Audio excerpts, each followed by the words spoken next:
I want to say that's like 20 years old now, man. Yeah, came out around 02, so it would have to be. Yeah. 20. I think last year was the 20th anniversary of The Fix. And I remember him talking about that album, how I think it was him talking about it or somebody else was talking about how he had a crazy budget for that album where he pretty much had every producer he ever wanted on that album, including Kanye West. So I think that was his I think he was on Def Jam or something like that. Yeah. So he had an insane budget. Yeah. They made him the president of Def Jam South. A role I don't know if he really, really wanted, but I mean, they just made him that because he's Scarface, man.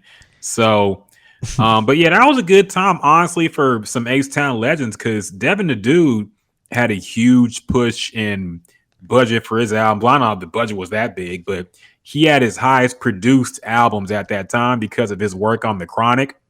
You know, he was getting Dre beats and shit. So it was a good time for some H-Town legends, man. Devin the Dude and Scarface putting out some classic albums at that time, finally getting some mainstream attention that they've been deserved for a long time, even before that. So yeah, good time, man. It was a good time for the South in the early 2000s, honestly. I kind of miss those days where they would just make a rapper a president of a company, man. The whole Cam is the president of or the vice president of The Rock. Yeah. And then, I forgot who else they have vice president or something. It was just like I kind of miss those days. I mean, Pusha T, the president of fucking good music, ain't he? Yeah. So I mean, it still happens, I guess. Yeah, but back then it was super loose, where they would just grab any rapper, and you know what? He about to be Def Jam West. Or he about to be the president. It was just do shit like that. It was just like, damn. Like I ain't really appreciate it. Bad Boy South, remember that? Bad Boy South, yeah. And MJG, and Jeezy in them. Yep. Yeah. G Unit West and all this other shit. They was doing all type of shit back in the day. They really were, man. It was kind of silly. It started with fucking Death Row. What was it? Death Row East. Yeah, remember before Pac died? Before Pac died, he was trying to get Death Row East started. It was supposed to be in the midst of the East Coast West Coast war. That's hilarious. He was trying to get, and Nas made a song about it on his King's Dead album. But yeah, he was trying to get Death Row East popping. There's a video of him talking about it. He was like, the interview asked because they had signs saying Death Row East, and the interview said, well, "What is Death Row East?" And Pac said, "Do you believe in God?" And interview said, "Yeah." He said, "Then believe in Death Row East."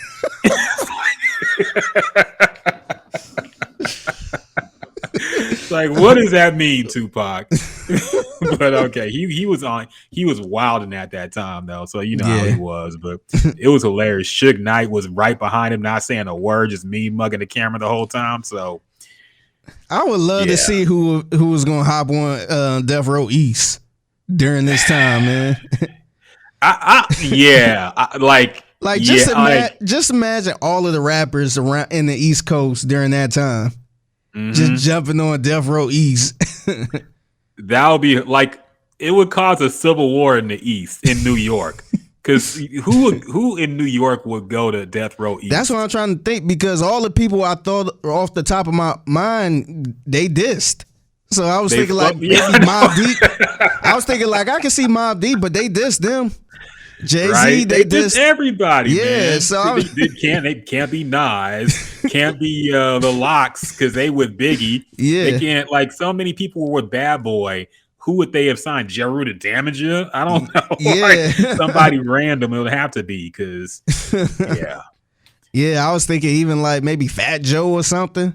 But they were all kind of clicked in with Irv Gotti and all of them, which leads back to Jay-Z and which leads back to Diddy and all that shit. Yeah. So it was, New York was kind of united during that time. So yeah, it had as it could be. Yeah, it had to be somebody maybe unsigned that we don't know about, or who was unsigned during that time or something. Whoever signed to Death Row East at that time could not be in New York, dog. They would have got jumped, robbed, shot. It was too hot.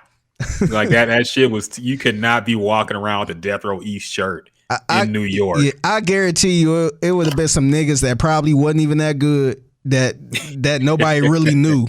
That wasn't in that little circle, that NY circle. Yeah. I don't know who would have signed to that, but that would have been hilarious to see. I wonder if it would have popped up, because that was like right before Pac died. He was talking about that type of shit. So, yeah, man. But yeah, that's been a long tradition of people making labels and then making offshoots per region. Yeah, Diddy with Bad Boy South. Everybody, fucking Def Jam, spreading all across. So yeah, and that's something that I guess look back at it now, we didn't really appreciate, because they was giving them money to start that shit. Yeah.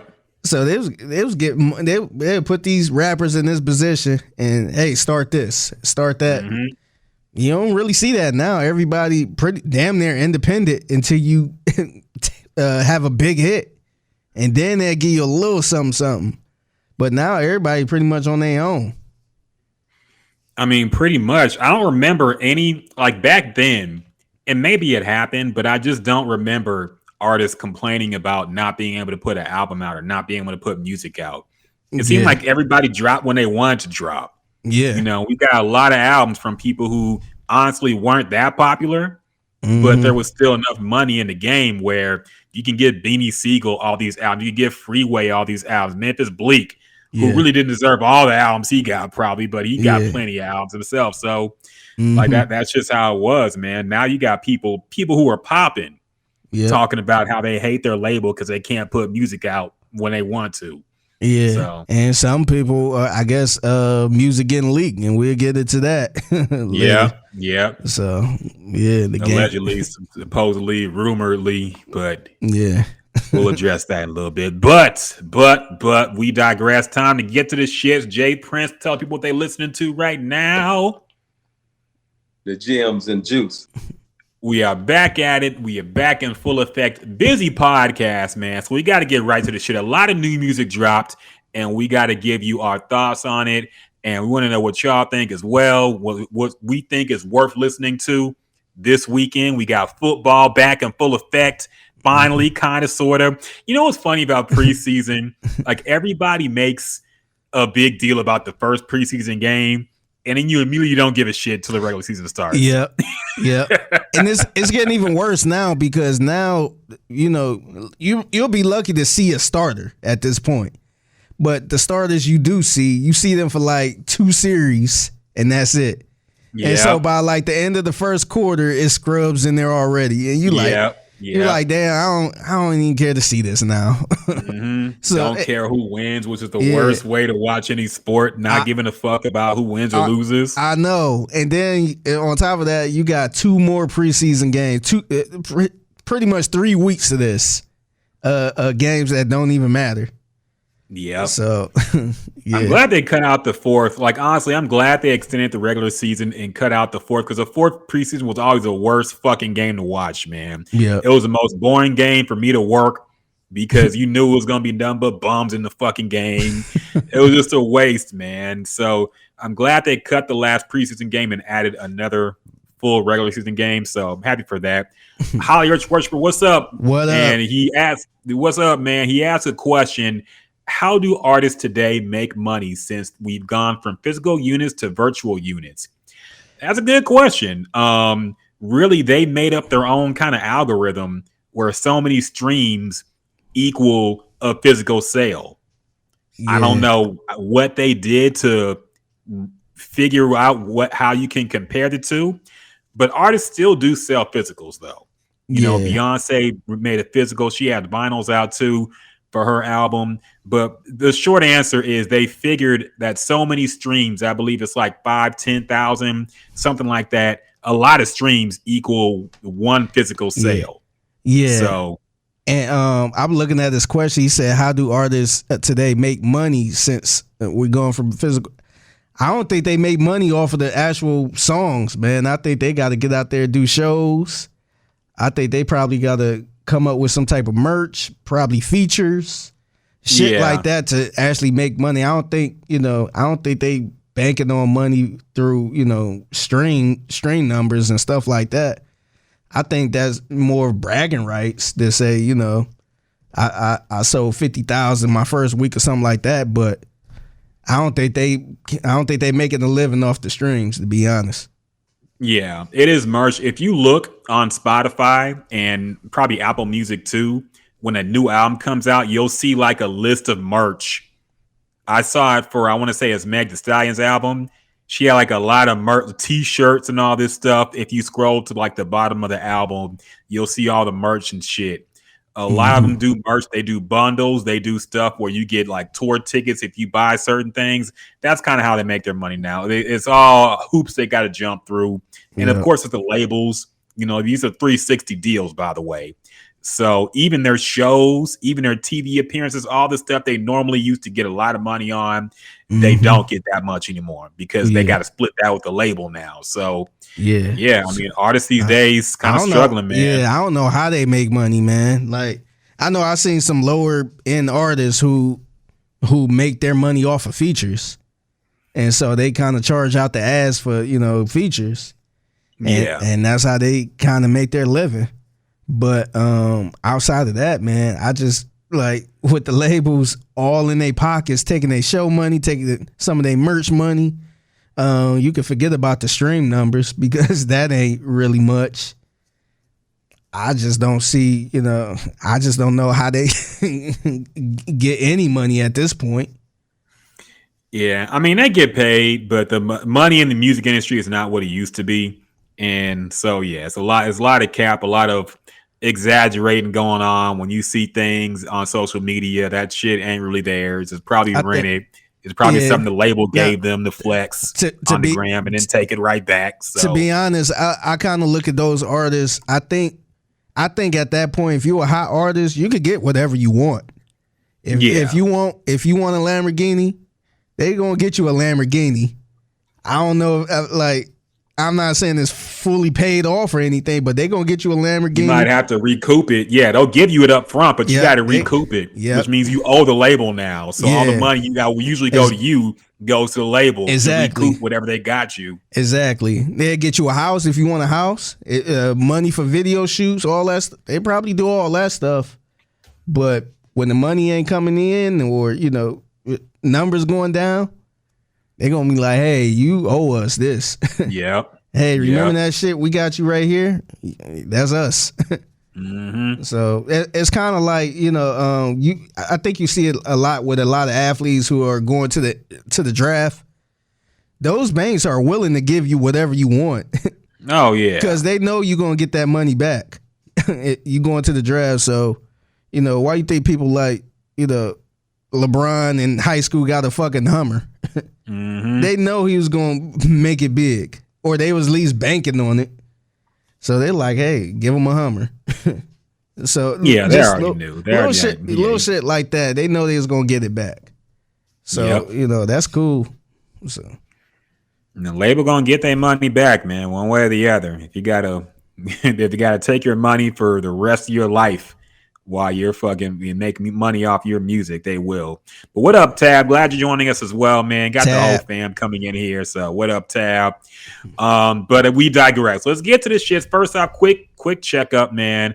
We got to get the training camp update. I know you've been down there. I know you've been rubbing elbows with all the players and the coaches and Cal McNair and all them Figgy. So what's your report? How you been this week, and how's it been being at Texas training camp?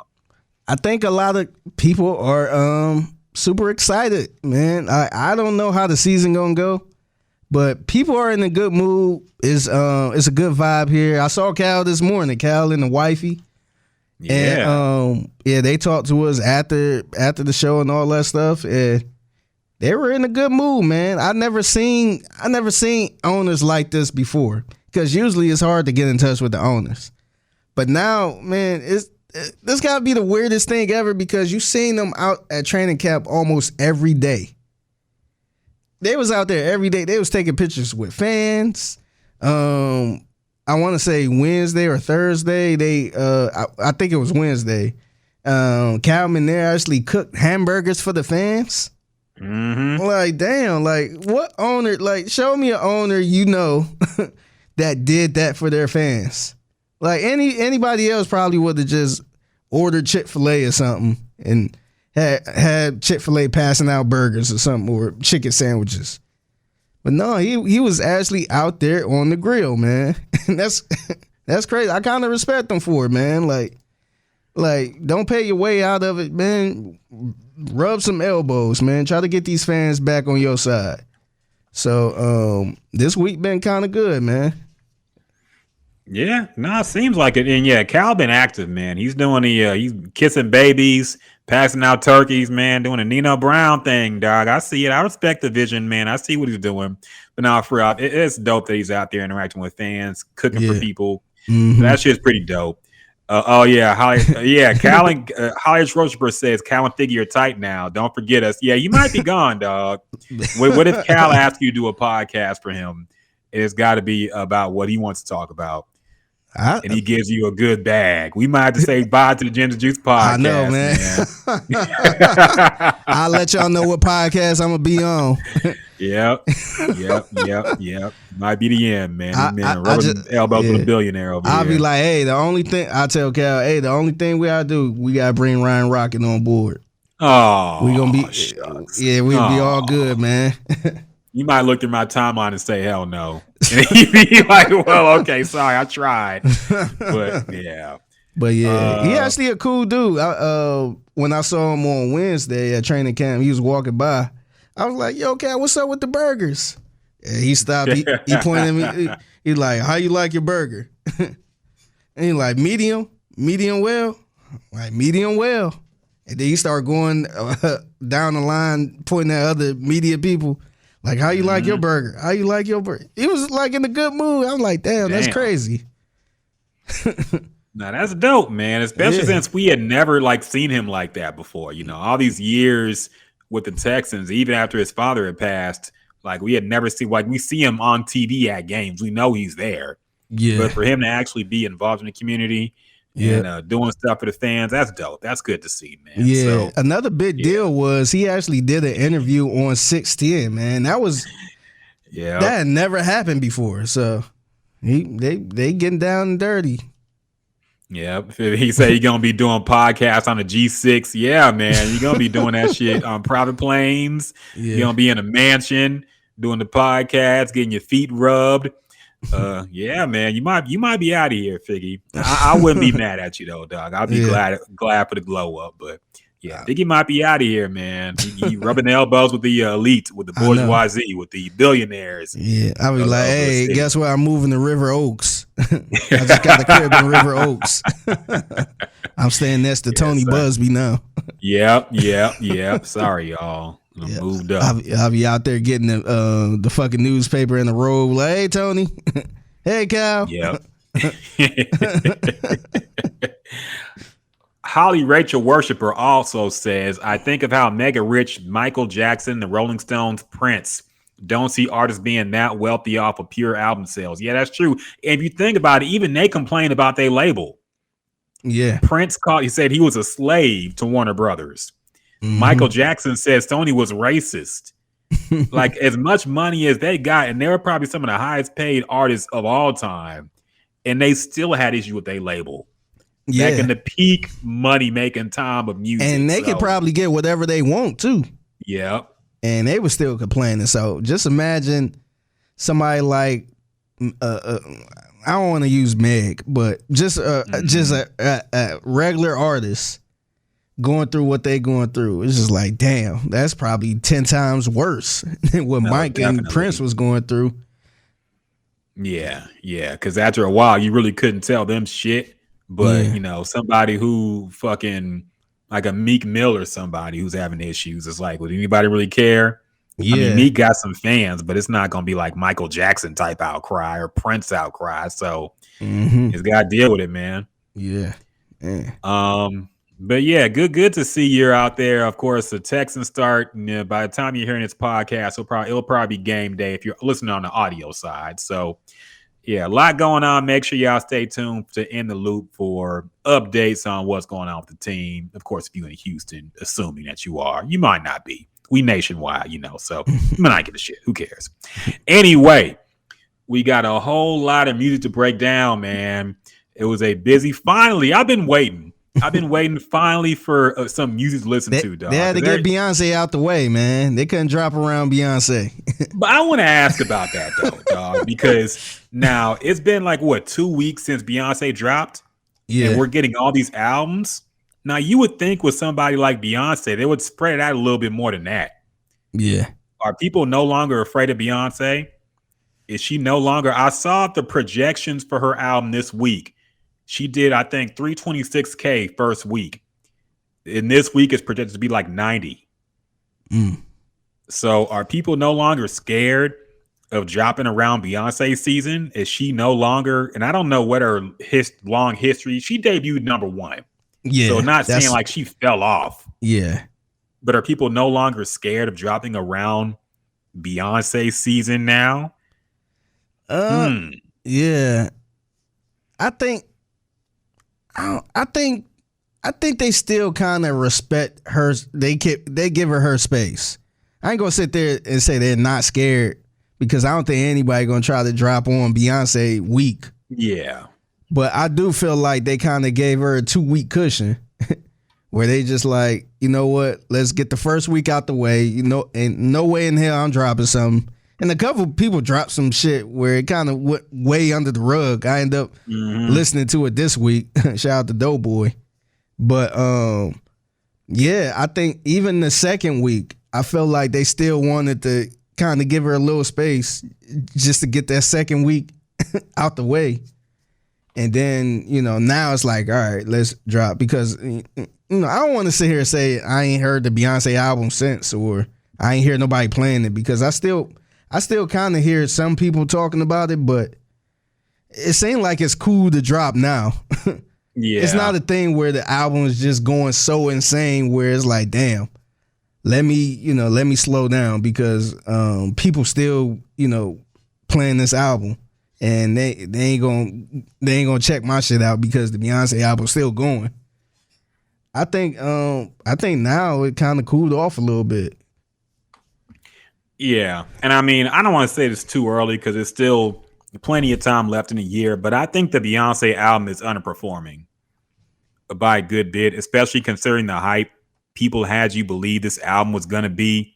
And when you look at the top streaming artists on Spotify, it was like Beyonce for a few days. Then it quickly went back up to like Taylor Swift, and even Eminem got back up there because he dropped the greatest hits album. And like, I think she drops like number 9 most streamed artist in a day. And I'm like, okay, I think it might be underperforming, man. But we'll have that talk later on in the year once we have. I'm kind of curious because I wonder, is it fair to say she's underperforming, or is this just the bar of music at this point? That's a good point too. That could be true. Yeah, because we said the same thing about Kendrick. How after that week we haven't went back to that album and the sales wasn't that good. We said that about quite a few albums.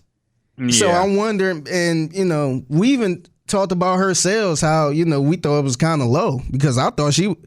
I mean, I ain't sitting there saying I thought she was gonna go platinum the first week, but I thought she was at least gonna crack 500K. And so the 300K was kind of a little short to me, but I'm wondering if that's the bar at this point, because remember it was almost a plus that you go gold, and like in the first week or two. Now it's like damn, like is that the bar at this point? The crack gold. So I wonder, do we need to kind of adjust the bar now? I mean, maybe. Like the last big album I remember is really, like, it wasn't even that long ago. It was 1 year ago. Certified Lover Boy by Drake. I felt like that album was number 1 for like 2 months and straight, man. Like every week it seemed like that album was number 1. It took a while before it to even drop off of the top 5. So that's an album, and I still am lukewarm on that fucking album. But I can't front like it was here today, gone tomorrow. That shit ruled the entire year. After it dropped, man. So I don't know if I'm ready to say like the music game is just completely different now, or maybe this album just didn't connect with people like we thought it would. I mean, it is kind of gay techno music in a way, man. So we gotta admit that part, but I don't know, man. We'll see. We'll see towards the end of the year. Of course, she's gonna do bigger things in music videos and all that stuff. So we'll probably get boosted. Once a tour, she gonna start out when she goes on tour. Period. So she gonna be okay. Yeah. Side note, I'm sick of people talking about criticizing the people that don't care for the album, saying, "Oh, y'all just have a closed mind," or yeah. Like damn, like so just because she do it, we gotta fuck with dance music now. Mm-hmm. Like damn, I'm tired of people saying that. And it's like I kind of feel like, I know we're getting way off topic here, but I kind of feel like they're doing this dance music because they thought it would be more international. They're trying to compete with Bad Bunny, which if you check the charts, fucking Bad Bunny is ruling the charts right now, man. Damn near every week he's number one most streamed artist, biggest album. Like that's gonna be the biggest album that dropped this year, most likely. Yeah. And I think they think that this dance shit is gonna be more international, and they're trying to tap into the international markets. But I don't think these markets are fucking with Drake and Beyonce like that. Yeah. So I don't know, man. Yeah. Beyonce dropping a new remix every week. She got one with Madonna out. She dropping a fucking remake of the Isley Brothers. Yeah, she song. actually dropped that today. Yeah. I didn't even hear that shit. And I'm not mad at the remake. I heard a snippet. I'm like, okay, this could be actually good. Yeah, it sounds Tab, it sound okay. Bad Bunny is huge, Tab. Like Bad Bunny is ruling the fucking. I don't know no fucking Bad Bunny songs, I'll admit. But I'm old. So look, I admit I'm just not, I know if I see he's ruling. Look, I know if I see Bad Bunny in the grocery store, I don't care. I wouldn't know who the fuck he was. Yeah, and if I find out who he is, I'm taking a fucking picture with him, man. Oh, that's hell yeah. Look, I'll be scared to take pictures with certain people. Sometimes I'll be a little too cocky and too arrogant. I'm like, hey, excuse me, man, can you take this picture of us? Like, I don't care. I'll get the picture with Bad Bunny, man. Because that dude is on fire. He's ruling the world right now. Dog, I would be drowning in Latina pussy right now if I had one picture with Bad Bunny, man. Do you realize like how many bad Latina bitches I could have just with one picture? I don't care if it's blurry. Yeah. As long as you can tell it's me and Bad Bunny. Let me put that shit on Instagram, man. That shit go crazy, dog. Mm-hmm. Damn. But so I don't know if this dance music is just because Meg Thee Stallion album had a dance song on it too. Yeah. I kind of feel like they're trying this dance shit to be more international, but I don't know if it's working out like they thought it would, man. But yeah, look, I like artists that's trying something different. I'm all for that. But man, like when you listen to the real artists the real dance artists that be doing these DJs and stuff like that, they got it down on pat, man. So I think unless you go to them, unless you collab with them, I just don't think it's gonna hit the same, man. I think for somebody like Beyonce or Meg to try to step in that world, they gonna have to get with a David Guetta or whoever is making that type of music. They gonna have to. They will have to work with them to me, and actually have their name on the song to take off like that. I don't just because that's the problem I had with the Drake album. I thought it would have been dope if he collabed with one of the dance, like big time dance DJs or producers like that. But it seemed like they kind of like his team tried to make something like that, and to me it didn't hit. It didn't hit as much. Yeah. I don't know, man. We'll see. Like I said, I don't want to assume based off of like 2 weeks. I'm not calling Beyonce washed, but I don't think this dance trend is working out like they thought it would. But we'll see. There's still time in a year. Yeah, and plus I think music is in a funky place where they trying to figure out where the fuck the sales at, what the fuck people like. Because everybody, all the big dogs then dropped something and their sales was low. Yeah. So they trying to figure out what the fuck are people listening to at this point. So they might try to branch off the country at some point. Good man, they're just throwing shit at the wall now. Niggas gonna start speaking Spanish. Drake gonna drop a Spanish speaking a Bad Bunny album next. Yes, I would not be surprised. Yeah. Holly Rich Worshiper says the last platinum album was Taylor Swift's 1989 and 2014. That can't be right. That can't be right. That's the last platinum album. That can't be right. Or Taylor Swift last platinum album. He said I'm assuming he meant the last album to go platinum was Taylor Swift in 2014. That can't be right. I'm looking up. Okay, what albums went platinum in 2021? Olivia Rodrigo and Morgan Wallen. They topped the 2021 golden. No, there's no way that's the last platinum album. There has to be more than that. But I do think going platinum is more rare. And you see singles go platinum all the time, it seems, but that can't be the last platinum album. We gotta fact check that, man. I don't know. Yeah. But we'll fact check it later because we got a lot to break down. We 30 minutes in, we ain't talked about no albums yet, man. So we gotta get into the new releases, dog. We gotta talk about we'll start with the Game album, okay? That's but I'll take 2 hours. Yes, we'll get the tough part out first because this album is long. This album is really long. It is 30 tracks long, I believe. It is called Drillmatic.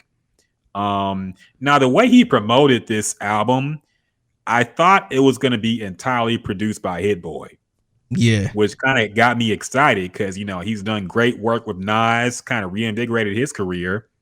But I don't think that's the case. I think Hit Boy only did like 5 songs on here, man. So another one of Game's lies or gross exaggerations. Talking about he had an album with Hit Boy and there was only a few songs. But so yeah, the album is called Drillmatic. A lot of features on it. The typical Game features. He got a YoungBoy NBA. YG, Ty Dolla $ign, Jeremiah, 2 Chainz, Pusha T, Lil Wayne, G Herbo, Kanye West on 2 songs, Twista, Tory Lanez, I think I already said him, Moneybagg Yo, Meek Mill, ASAP Rocky, French Montana, Rick Ross, Chris Brown, Chloe, and Cassie. Yeah, 5 Foreign, Ice-T. Yeah, I think the Ice-T thing was a sample. Was it? Yeah. And Big Sean. I skipped that song completely. I'm not even going. I didn't even hear Big Sean's verse. You hate Big Sean that much? Huh? You hate Big Sean that much? I don't like him, man. I really don't like Big Sean. And that beat was ass too, so I just didn't want to listen to it. Oh, he got Blueface on here too. Blueface. So, and Cameron. Yeah, Cameron. Yeah. Oh, that Cameron song was rough.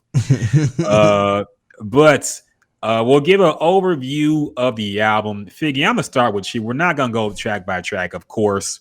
Too many songs here. Yeah. But this is Game's first album in a while. I want to say a few years. He kind of teased this being his last album. But I think he's kind of drawn that back already because I haven't heard any talk about that yet. Yeah. But this is a project he's been hyping up for about, I want to say close to a year, it seems now, man. Like he's been talking about this album, Drillmatic, for a while now. Yeah. Finally put it out. Of course, a lot of controversial things, including a Eminem diss we'll talk about at length pretty soon. But just your general thoughts on the album, man. Did you like it? Do you think Game is back?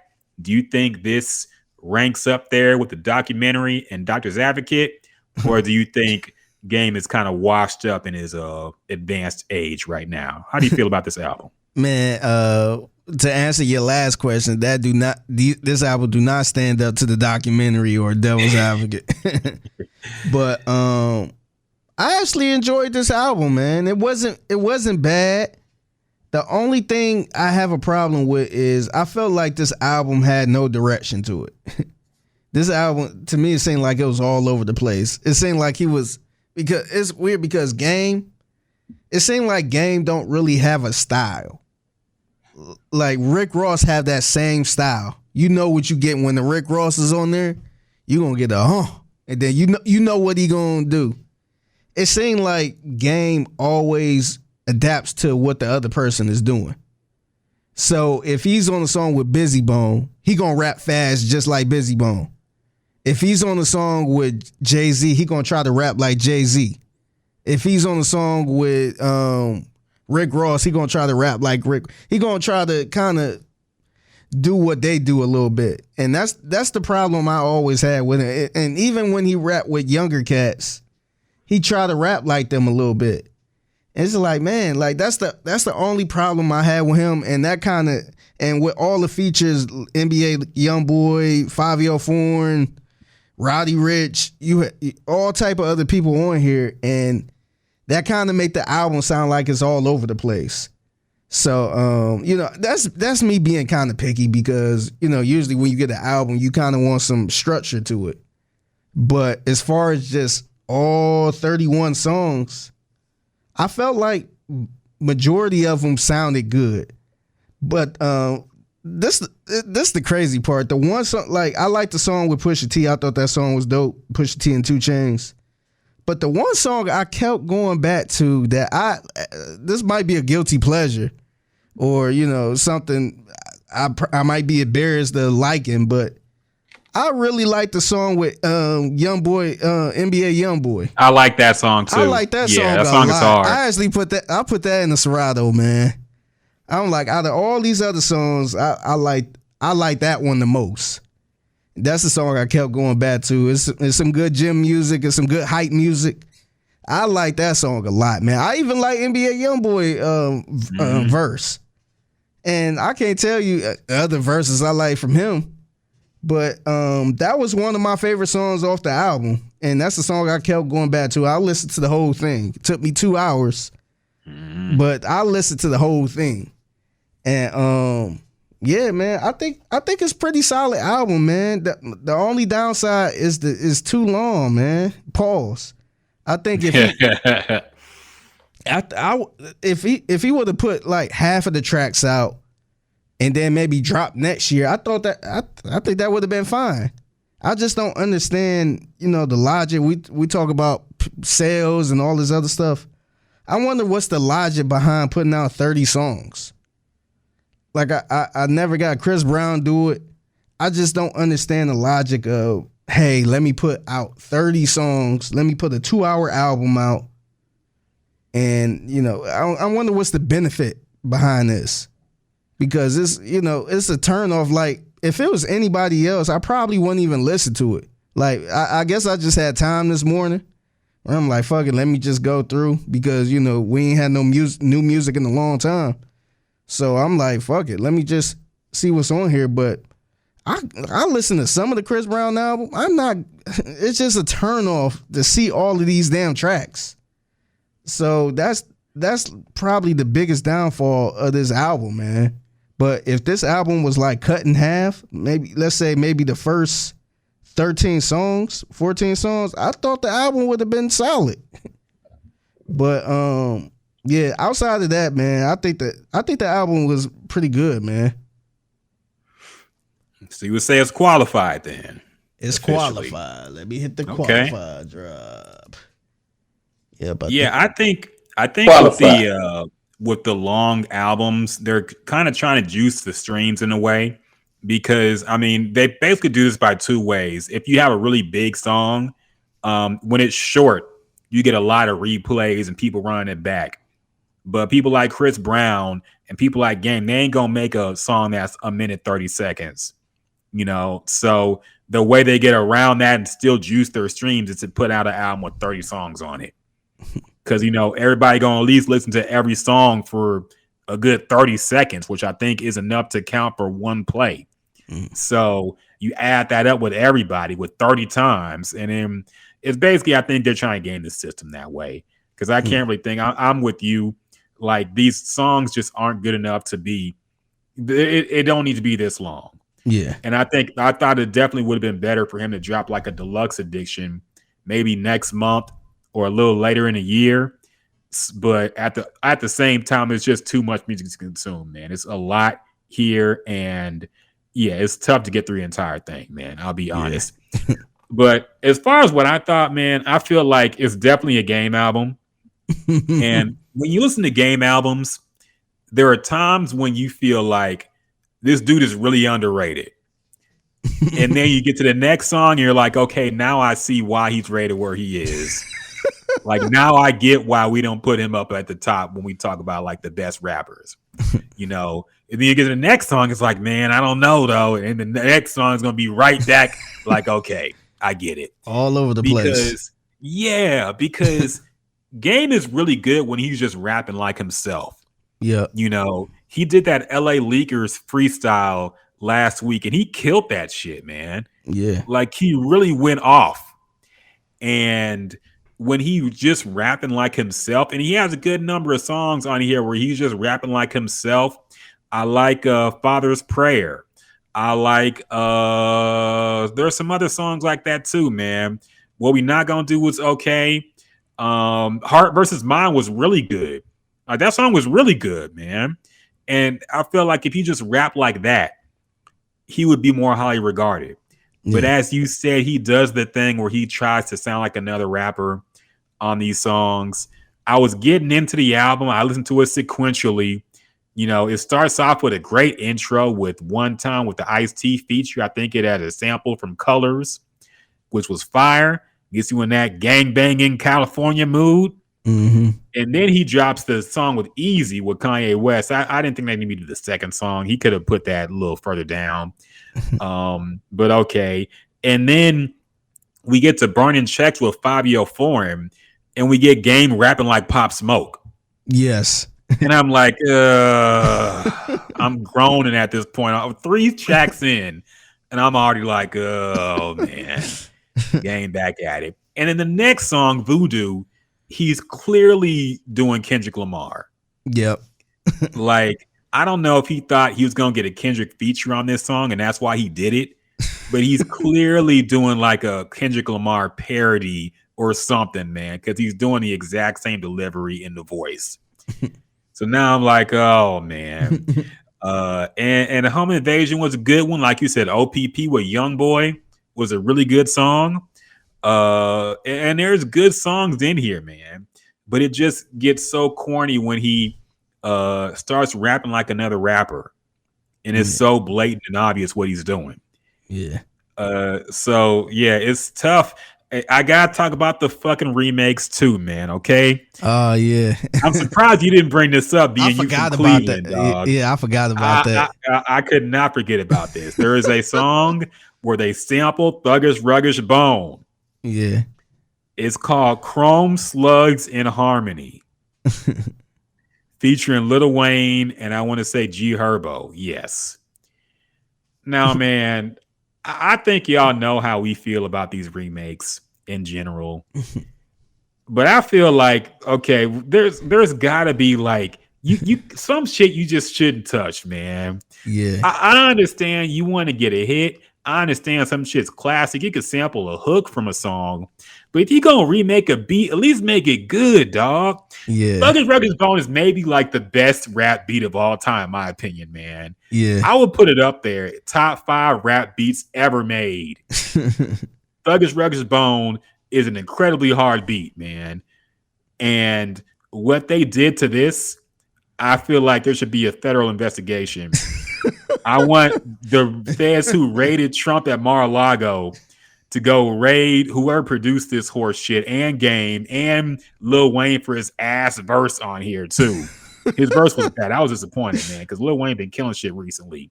Yeah. But I want an investigation as to why this atrocity was released, man. Yeah, it kind of threw me off a little bit because it was like a whole different beat, and then the Thuggish Ruggish Bone beat started kicking in, where I thought I had something else playing. It seemed like it was 2 different things playing at the same time, and I was just like, like I don't like, damn. I was kind of shocked they even did that. Yeah, and I just did not like it, man. Like that's one of those beats. Like if you're gonna sample, if you're gonna try to remake the beat, you gotta do it justice, man. And they did not. Like I'm not gonna say the beat was completely awful, but why would I just not listen to Thuggish Ruggish Bone? Yeah. Man? If I want to hear this shit, it sounded bad, dog. Compared to the original beat, it just didn't. It didn't remix it or improve it in any noticeable way. I think he was better off just like trapping the beat out a little bit, or making it a Pop Smoke type of Thuggish Ruggish Bone or something. I would have respected that a little more. I'd have respected just rapping over the regular beat. Me too. That would have been way better than this. This was embarrassing, man. That's one of those classic hip hop beats, and I feel like some shit should just be untouched. But they tried it and it did not work. Other remakes, we'll get to the Eminem diss tab. I see you in the comments. No, we'll get to the Eminem diss in a minute because that's going to take a little minute to digest as well. It's a 10-minute fucking song. But other remakes I didn't really care for. Oh, Money, Cash, Clothes. Yeah. Now, A$AP Rocky. Game mentioned he had like 7 or 8 or something samples he cleared from Jay-Z.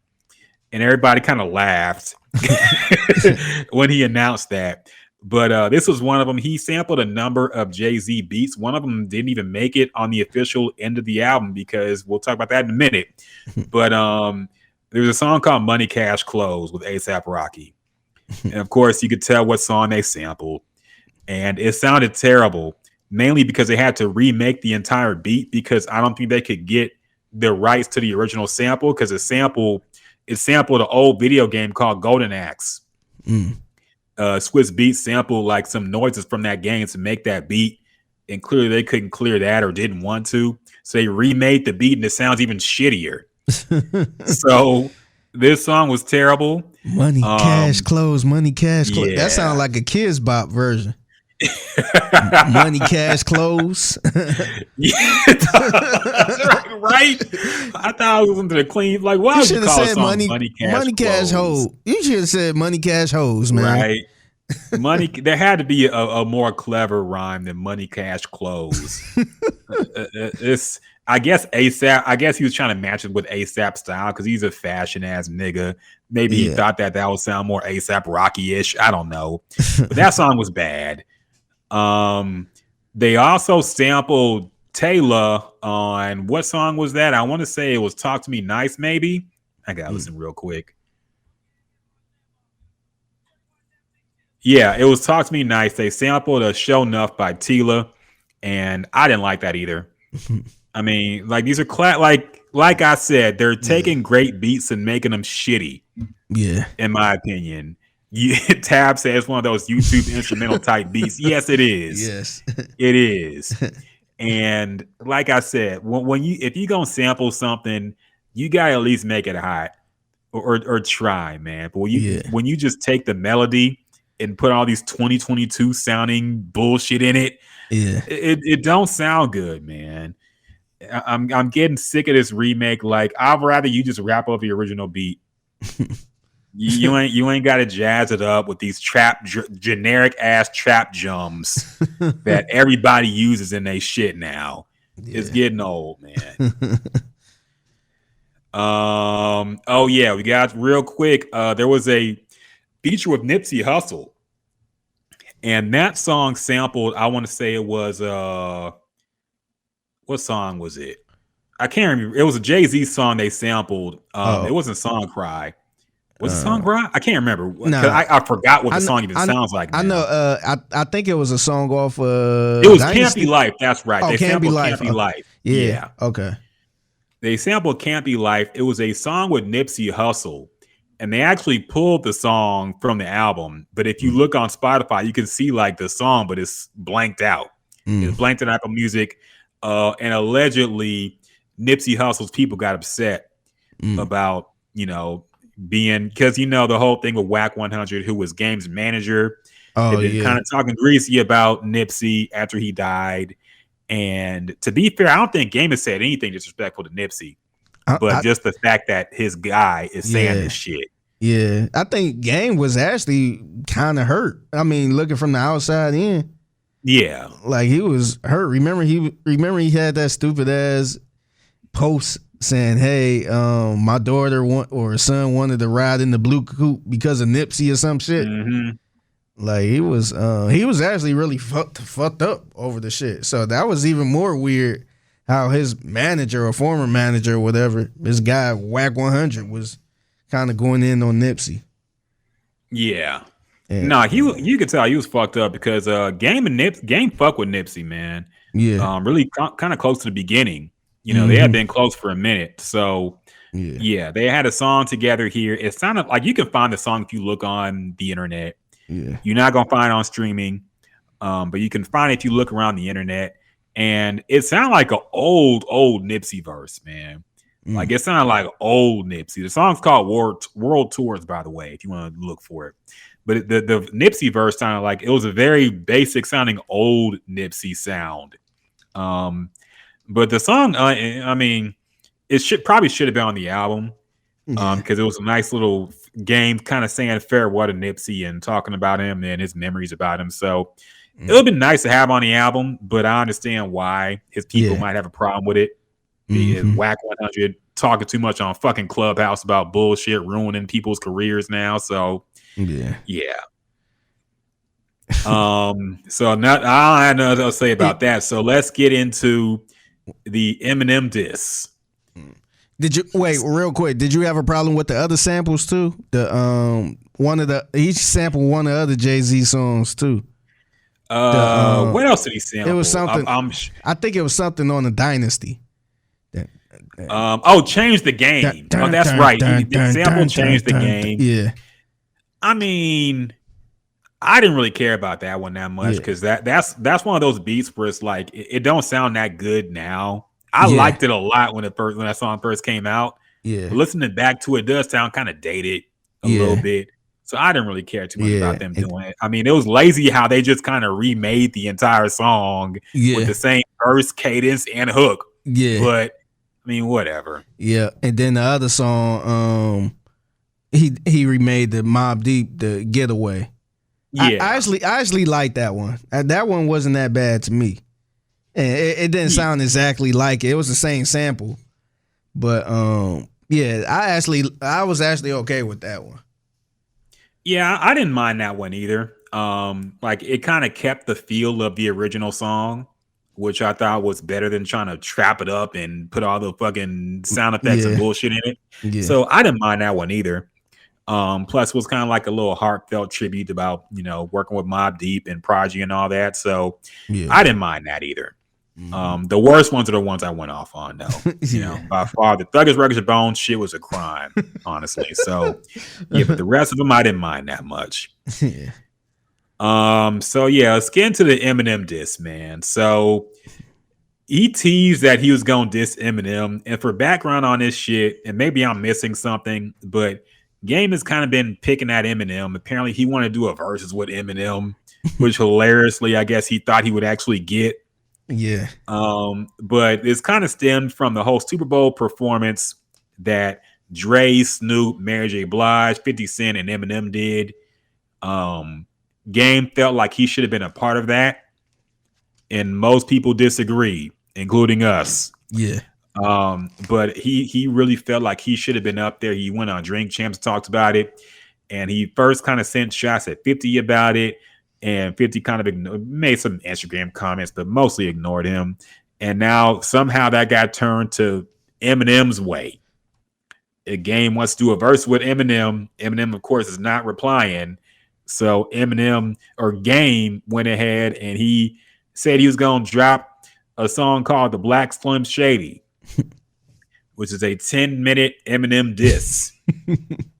Now for the first half of the song, it's kind of more like paying homage. He's more just rapping like Eminem used to rap. And when used to, I mean like back in 99, 2000. So 20 years ago, Eminem is how he was rapping on the beginning of the song. And then it kind of transitions into a diss, talking about, very basic things, how Eminem wishes he was white, how he's not in the top 5, how he don't get play in the hood. Basically all the things we've heard people say time and time again. Game just kind of reiterated it here.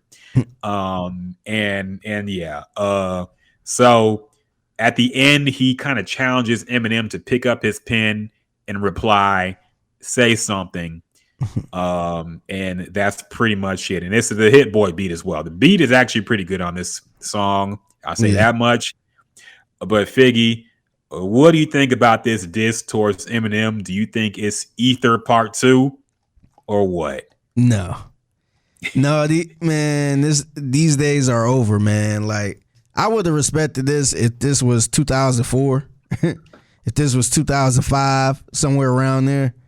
But look, man, we already been tearing up Eminem for the shit he been putting out, and then I felt like he got a little embarrassed with the MGK shit. Like, I know a lot of people saying, "Oh, I forgot the name of that damn song." Eminem put Kill Shot, wasn't it? Or was that Eminem's reply? I can't remember. I think that might have been Eminem's reply. Kill Shot, I think. Yeah. But it's in Rap Devil. That's right. It was Rap Devil. Okay. Yeah, whatever song it was, all these Eminem fans like, oh, see, he killed MGK, blah blah. Like, but the dude got embarrassed. He like we gotta remember, man, this dude made a diss song towards MGK. Like, did we ever think MGK, and that's my man's, did we ever think MGK was on the same level as Eminem? Like, this dude had to reply, like, this dude got embarrassed so bad he had to reply to MGK. So to me, that's already bad. That's already a loss to me. Like, when somebody that low gets you out your hookup that bad, because at least, look, man, like, talking about beefs, Cameron and Dipset been dissing Jay-Z for a long time. Jay-Z ain't go out. He'll throw a little couple shots and all that shit in some songs. He'll remix the songs, but he ain't giving you a fucking original song just dedicated to you. Jay-Z ain't doing that. He'll throw you a couple bars, but he ain't doing that shit. And so, anyway, my point is, I'm not trying to see Game and Eminem in 2022 going back and forth.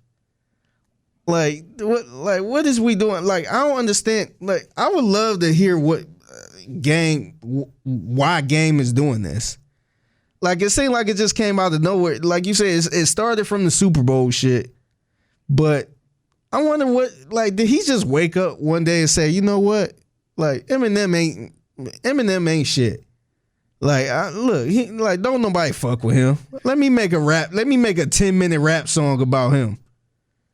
Like, did he just wake up and just do that? Because I feel like artists around that era and at that age, they probably respect each other enough where, even if they did have beef, man, they not trying to make no damn diss song. They not trying to go back and forth and all that shit.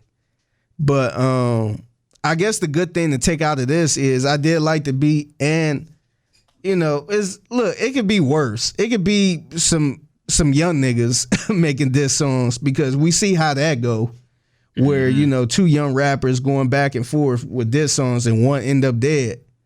So I'm glad it's not that deep. It seems like it's just rap, but like, man, like, I ain't trying to hear Eminem and Game going back and forth in 2022, man. Yeah, I mean, this song by Game was pretty embarrassing. I felt like he was gonna bring up some stuff we didn't know, and that's kind of what made the MGK diss potent when he dissed Eminem, because he brought up some shit we didn't really know about, some behind the scenes sneaky stuff he alleged Eminem was doing to try to sabotage his career, and like just some shit we didn't know about, and some more recent stuff. With Game, the shit he was saying on this album, it was stuff that people were saying, like it was stuff that Ja Rule and Murder Inc. was saying back in like 2004. You wish you were black. Why you got the do-rag on? You ain't got waves. Like, he was saying the exact same shit they was saying back then, dog. Yeah. You ain't top 5. You ain't the GOAT. Okay, you talking about Kim and his daughter? Yeah. Dog, what the fuck? When's the last time this nigga Eminem rapped about his daughter or his wife, man? Yeah. I don't know if he's still with Kim anymore. I don't know what happened to that. But he's talking about Kim. He's talking about Haley. Dog. Yeah. It's 20 years after he was actually rapping about shit like this, man. And you was on the same label as him. So I figured you would have some dirt if you was gonna diss him. Really, I figured he would have some dirt about whatever he was doing that we didn't know about. But this sounded like a fan made it, man. Yeah. This nigga said, I even kidnapped Stan's brother and baited him here for you. Like, why is we still talking about Stan? A song 20 that's, man, dog, that song was like, what, 25 years ago? No. Almost 30 years ago, man. He really brought up Eminem wearing a do-rag like he did that shit recently, man. Like that shit was 20 years ago, dog. And yes, that was embarrassing, but that was 20 years ago, man. So the diss was just, it seemed like a fan could have written that, man. Like, and look, he's rapping on it. I'll give it that much. Game is rapping. Yeah. He's doing the double syllables. He's copying Eminem style as best as anybody could. Mm-hmm. Like technically the way he's rapping is solid. I'll give him that. Yeah. But the content just ain't there. It just comes across as corny, man, because there's no reason. MGK at least had a reason. Okay.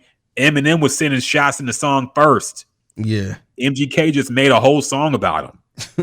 And then so at least there was some personal shit going on there. I don't know why Game is upset with Eminem, like you said. I don't know why he's mad at him. There's no reason for it. He just wants the press and notoriety of going at Eminem and being in a rap beef with Eminem, it seems. Yeah, like why now? Like why is you coming at him now? That's the part I don't get. Because even like I'm not saying these two are good, but even around this time, it's like you don't have a strong beef with like 50 and Game, where they probably don't rock with each other, but it's no tension. There's no going back and forth. Like why is you trying to pick on Eminem at this point? Like I just don't get it. Eminem I ain't heard a peep from Eminem in a long time, man. I think the last thing I heard from him was the MGK shit, where he actually was talking about somebody, but this dude been dropping greatest hits records for what, a couple years straight? Like this dude ain't bothering nobody. He ain't do no interview where he said something crazy. Like I just don't get it. Yeah, I don't think Eminem has ever really mentioned Game at all, like ever in his career. I don't remember him mentioning Game. And even when Game was going at G Unit and 50 and all them, I don't remember 50 or Game ever mentioning Eminem and all that. You know, and I'm sure you don't even have to go that far back to find a post or a interview where a Game says Eminem is the GOAT or one of the GOATs. Yeah. This is how bipolar this dude is, man. One day he called you the GOAT. He did the same shit with Jay-Z. Yeah. One day he called Jay-Z the GOAT. The next day he dissed him. Yeah. And say he old. Yeah. So he actually addressed that in his album too. He mentioned how he kind of messed up with Jay-Z and like him going off pretty much fucked him up, where he never really spoke to Jay-Z again and never really had the chance to work with him. Yeah, it was his fault. That's his loss.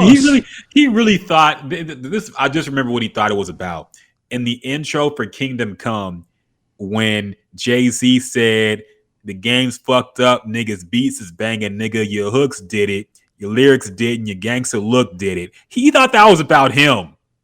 Do you realize that he's talking about the rap game, not you, Game? He really thought anybody who said the word Game was talking about him. He thought that line was about him. It don't even match up.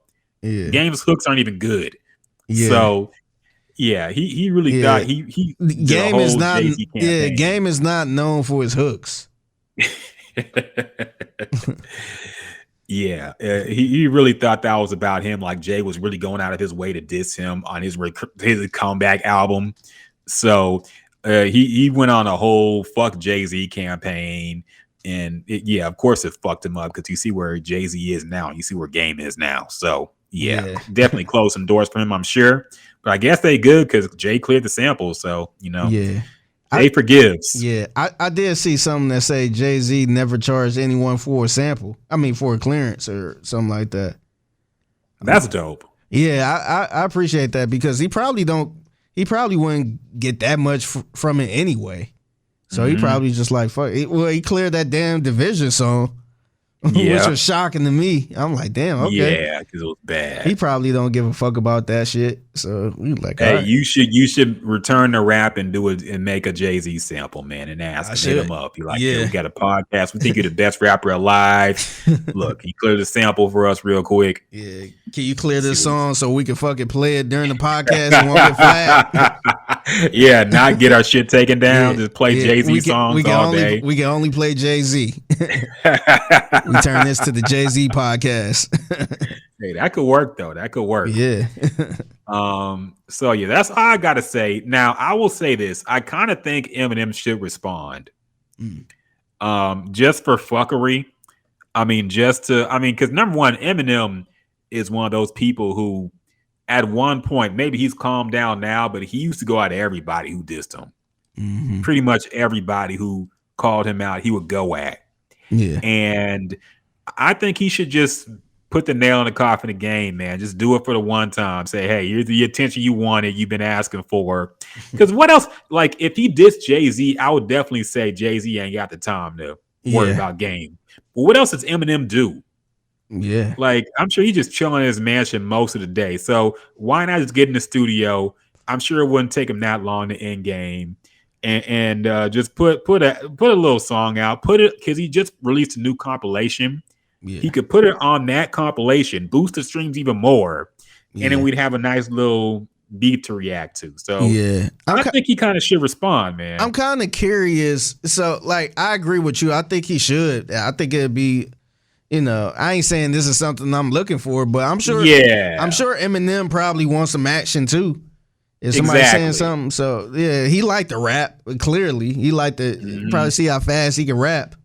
But I'm kind of curious if like the industry is treating Game kind of a certain way where they just don't respond. Because I was thinking about this not that long ago with the Game and 50 Cent beef. It's crazy how 50 Cent will respond that he was going back and forth with niggas from New York. He was going in, but he never really gave Game that response. He kind of got quiet. And I thought that was really strange because it's 50 Cent. And this nigga Game dropping 300 bars on you and dissing everything. And it seemed like everybody was just quiet on that. Like you never heard Eminem bring up Game. You never heard anybody from Aftermath bring up Game like that. So it's like, I wonder if people just see that and just say, man, like, I'm not responding to this dude. Like, just let this dude is bipolar. Let this dude just do whatever he wants. I'm not paying him no attention. I wonder if the industry is thinking kind of that way, or at least the big dogs. I think so. Plus, if you're smart, you know what he's doing. I think 50 Cent, like he did make a little song. But it was like a short little kind of jokey song. But I think 50 knew like what fucked up Ja Rule. It was that Ja Rule was engaging with him. Yeah. And 50 had the juice at the time. So no matter what Ja said, niggas were tired of him. They already thought he was kind of corny, man. So 50 knew what he did to get Ja and Murder Inc. out of here. He's not gonna fall for the same trap he laid out for them. Yeah. So Game had the juice at the time. He was selling the GU Not shirts, doing the mixtapes, doing the videos. Like 50 is smart, man. Yeah. He's not going to fall for the same trap that he set for Murder Inc.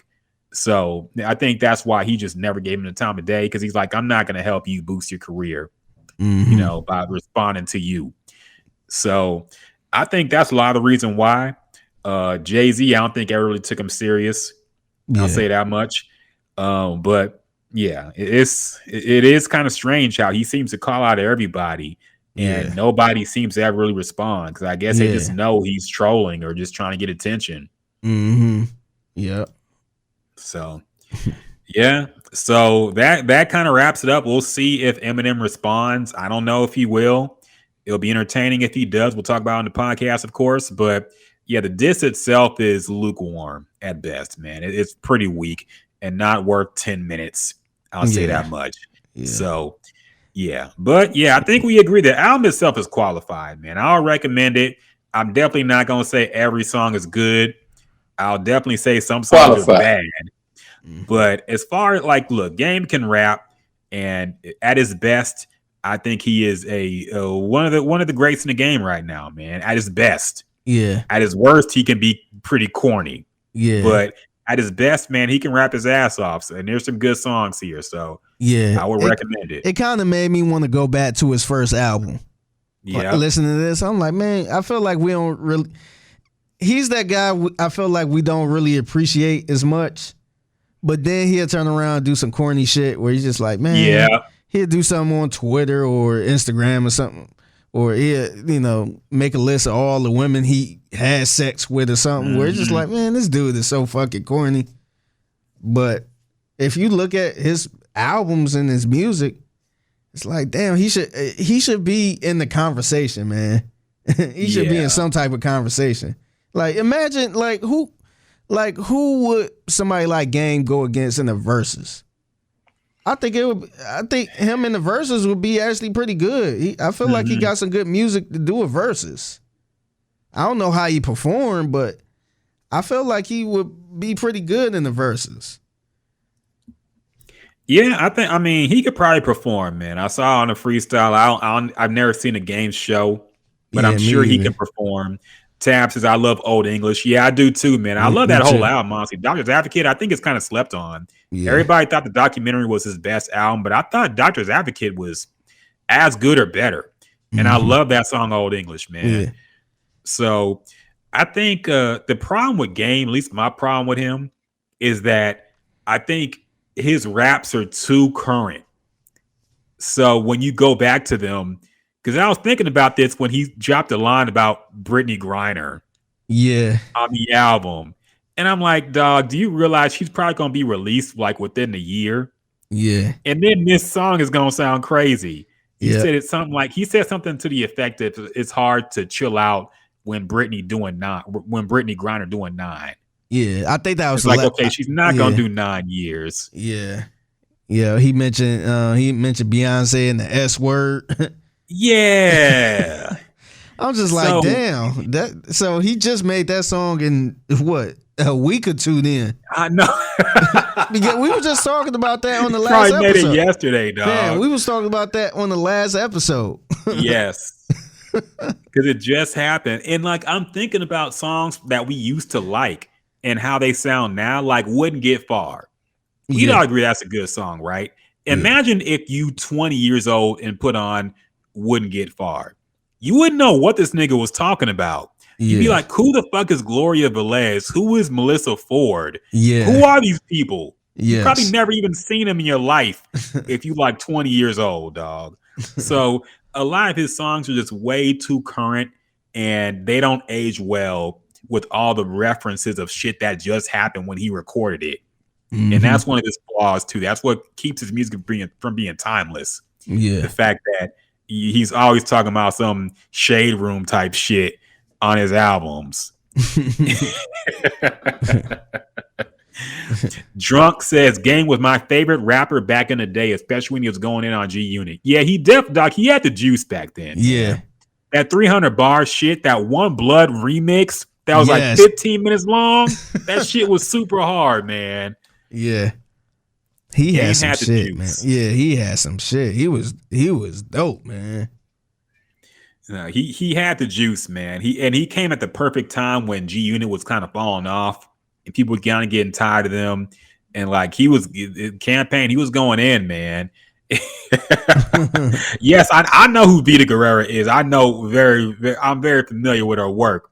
But I'm just saying, if you younger, you don't know who Melissa Ford and Vita Guerrera and all these people are, man. And who did he say? He said something else, somebody else too. The woman who was in the Big Pimpin' video. I forget who that was. I forget her name, but she was mentioned too. And it's like, come on, man. Yeah. Gloria Velez, that's right. Gloria Velez, he mentioned, and Vita Guerrera. All these people, it's like, come on, man. Nobody knows who people are now. So Drunk says, I knew 300 bars word for word, no cap. Damn, dog. That's a lot to memorize, man. I low-key You want was a to. fan. I low-key want to play it now, but I don't want to get us kicked off of YouTube. Yeah, but we'll get kicked off of YouTube. We can't play that shit. Fucking Yeah. YouTube cracking down on people like us. So, yeah, definitely recommend if you're a game fan, Drunk. Check. I'm sure you probably already heard this game out. We just finished giving our review on it, but we think it's pretty good outside of a few corny remakes and some shit. The Eminem disc was weak, but besides that, pretty good album, worth your time. Good rapidy raps in here. You just got to skip around. I'll say that much. So, with that being said, the next album we will break down is H-Town's very own Megan Thee Stallion. Dropped her sophomore album. Kind of a surprise announcement. We knew she was working on something. She dropped 2 singles. She dropped the Plan B, and then she dropped that Pressurelicious song with Future. And she announced this week she was dropping a whole album. Yep. And she did. It's called Traumazine. I think that's how it's pronounced. It is. I gotta pull up on Spotify to remember how long it is. It's not that long. Megan, there we go. And it is about 17 tracks long. Oh, she has a song missing. No, she doesn't. Okay, 18. it's good. About 18 tracks long. 51 minutes. It is a little under an hour. Yeah. So and it has a few. And this album is under 1501 certified. It is controversially. And Carl Crawford been promoting it too. Yeah, of course I mean, that's his artist technically. Yeah. So a few features on here. Not anything big time. I think she teased like some of the baddest girls in the game right now on this album. And the only features she got are Jhené Aiko, Lotto, and Rico Nasty on the female side. And so she also has Key Glock, Pooh Shiesty, Lucky Day. I didn't know who he was. And there's a nice H-Town track with Sauce Walker, Big Pokey, and Lil Kiki. A remake of the So Real song. So her sophomore effort is here. There's a lot she goes through in this album. Of course, she kind of opens it up talking shit about 1501 and Carl Crawford. She don't really drop names, but if you know what's going on, you know that song is about her, about them. Yeah. And a lot. She kind of addresses everything that's going on, talks about the anxiety, pressures of the industry, her mother, a lot of stuff, as well as the ass shaking, dick sucking, my pussy the best type music. You couldn't leave that off. And love, of course. So a lot going on here. But yes, this is Megan Thee Stallion's second album officially. And Drunk also drops in that Carl Crawford's son just got drafted to the Phillies too, first round. Oh, nice. I didn't even know he had a son that was in the league. Yeah. Or going to the league. Yeah, he actually, I want to say he's 18, something like that. But yeah, he ain't even. I don't even think he went to college yet. He just got drafted. He got drafted in the first round too. That was crazy. Yeah, that's dope. So, because I figured Carl was probably full in on his music shit. You don't never see him like make a sports post. Really. Yeah. He was I know he was posting his son a lot leading up to it. He was at the draft too. I'm like, damn. Oh shit. Yeah. So got drafted by the Phillies. Oh, that's dope. That's dope. Glad for the little kid. So now the album itself, we got to react to it. Figgy, I'm gonna start with you, of course. How do you feel about this second album from Megan Thee Stallion? Do you think it's as good or better than the first, which was called Good News? And how do you think this album sounds? I was actually, to be honest, impressed with this album, man, because usually when you listen to a Meg album, it's just straight up, it's straight up for the women, straight up ass shaking, dick sucking, all this other shit. But she was actually, addressing some things in this album. It seemed like she got a little personal on this album. So I kind of appreciate that because, you always get the people saying, oh, she rap about the same thing. She rap about the same thing. But it seemed like she kind of switching it up a little bit. She still got her go-tos, but it seemed like she's venting a little more in these albums now. So I can appreciate that. But yeah, some of the songs I like the song with Pooh Shiesty, even though that's kind of a like a hype song a little bit.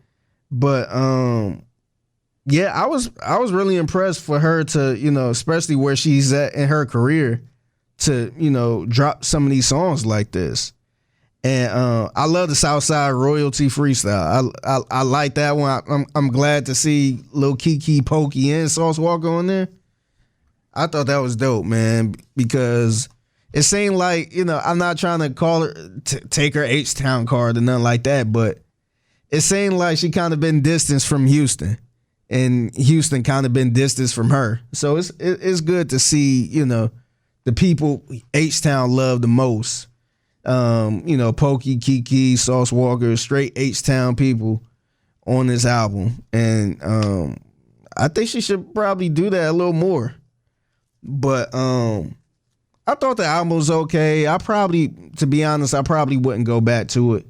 But I just think it's interesting because she, you know, before this album came out, she made a couple tweets and a couple comments saying, you know, how she was just tired of, you know, I don't know if she was, I'm paraphrasing, but she was tired of the industry and, you know, I guess people controlling what she do and all this other stuff. So she was insinuating that Carl Crawford pretty much was leaking songs. And he pretty much made a post saying, you know, it wasn't me, but, you know, go get the album type thing. So I was curious if she was even planning on releasing this album this week, because it was a surprise. I don't think that was on the docket, but apparently a lot of these songs was being leaked. I think her album cover got leaked. I don't even think she was planning on releasing that Future song at that time. But yeah, man, I'm kind of curious if this is the album she even wanted to release at this time. But to me, Drunk said, would you give it 1 to 10, 10 being the best? I will, to be honest, and this is not bad. It's not bad. It's not for me. I would probably give it a 6. I would give it a 5 or a 6 out of 10. I think it's some good quality tracks on here, but it's not anything I would go back to. The only song I would go back to is the Southside Royalty freestyle. That's probably the one I would, if I had to pick something to go back to, it would be that one. But yeah, I thought the album was okay. I'm just kind of curious. I'm really worried about her because I don't know what this deal is with 1501. I'm not sure if they, you know, if she just trying to throw out anything to get off of this label. So she not giving giving us her best. So I'm kind of curious if this is a throwaway album, because we've been getting a lot of those. So I'm kind of curious if this is just a throwaway album for her. I mean, it's a fair question. I mean, there was some dispute about the last project she put out, something for the Hotties. That wasn't considered an album by Carl Crawford in 1501. They're saying, no, we had an album deal, and that was like some mixtape you just dropped or some project. So this is the official album. But you would think if she wasn't under 1501, I'm sure she would have bigger features on it than this. Now, I will say she tried. I don't think she mailed this one in at all. I think she wanted it to be good. But I think there would have been more hype, press run, videos, visuals, features from the biggest stars in the industry if it wasn't for 1501. Maybe they don't want it to be too big because they don't want him to get too much from it. It's possible. Yeah. So, I mean, as far as my opinion on the album, man, I actually thought this was way better than her first album. I didn't know what to expect when I first put it on. I was like, let me just get it over with. But I actually enjoyed like a lot of this album, man. I thought the production was way better overall. I mean, there was a few cringy kind of songs, but overall, I thought the production was way better. Her rapping is way more versatile now. At this point, I feel like if you don't like Megan, you just don't like her. and which is a fair opinion to have. But you can't say she don't rap about nothing but twerking and ass shaking and fucking. Yeah. Because she was very versatile on this album. She rapped about a whole lot. I mean, as much as she could talk about in her personal life, she rapped about and think that she went through personally. So, I mean, if you have that complaint, that complaint don't fly no more, man. Yeah. If you don't like her, that's fair enough. But you can't say she only rapped about one thing when that's not the case, clearly. Yeah. So I like the album, man. I thought the production was really well done for the most part. There's a few songs I didn't like. The dance song was forced. I think it was the song with her. This Beyonce Drake dance wave is just not gonna work, y'all. Look, it's not gonna work, man. I guess everybody in the industry had like a secret meeting where they said, "This is the future, guys." Yeah, gay dance music. Like this shit is house music. We're gonna bring it back. Gay people like, nah, this ain't it. Yeah, dog. Like, no, man. It's not gonna work, man. It was forced here. I didn't like that song. There's another song I didn't really like a lot. I forget what it's Scary with Rico Nasty. I like Rico Nasty. Yeah. But I thought that song was horrible. That was just strange. It sounded like somebody said, "Hey, let's make a Halloween song. Let's make a scary." It sounded like something No Limit would put out for the Scream soundtrack. Dog. It's just, I'm like, damn, I was ready to hear the fucking door squeaking. That song was ass, man. I couldn't believe that made the final album. That song was so bad. It was such a waste too, because I like Rico Nasty. Yeah. I feel like they should have been on like a rock and roll type hard song. Yeah. But for that to be the feature, it was bad, man. it was awful. And I don't know why that made the album. It kind of brought the whole thing down, honestly. It was that bad. It was an awful song. Tab says DJ Clue screaming Illuminati. Illuminati. Yeah. That song was terrible. But everything else was pretty good, man. Like you said, Southside Royalty. I don't mind the remake. I like the fact that they brought in the H-Town legends, Lil Keke, Big Pokey. I got to admit, I'm surprised Lil Keke was on the song because I would figure Lil Keke would be on Tory Lanez's side because this nigga defended R. Kelly when we did the podcast. Oh, yeah. I forgot about that. I totally forgot about that. We're gonna have to bring that pot. We're gonna have to bring that back up just to see how it sounds. Look, we want Lil Keke on the podcast one day, maybe. So we got to go ahead and bury that in the archives. Unless he piss us off, we could bring it back. But I don't want to get him canceled. But that was a shitty take, and I called him out for it. But he was very loud and angry. Yeah. So I was like, nigga, whatever.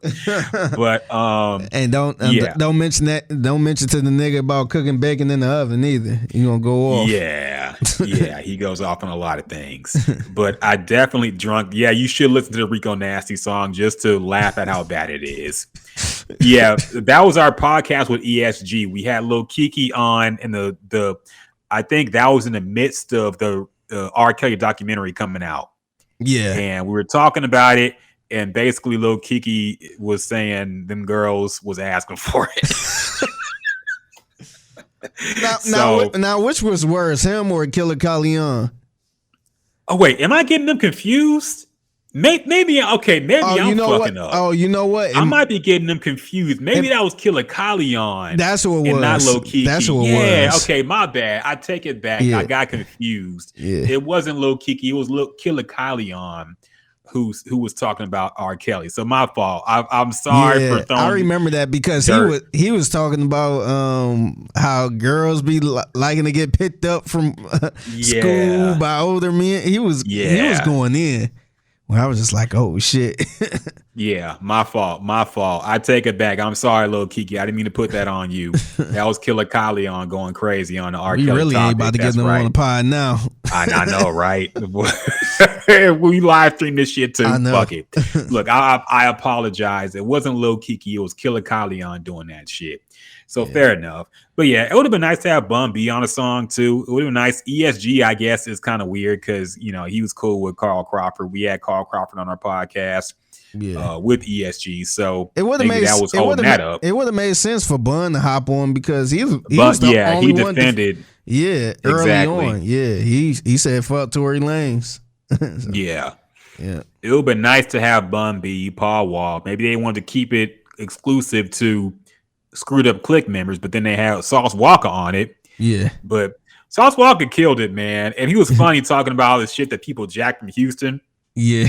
He was talking about the double cup. He was talking about lean. And he also said anime, which I thought was hilarious. He was like, y'all wasn't talking about no Dragon Ball Z.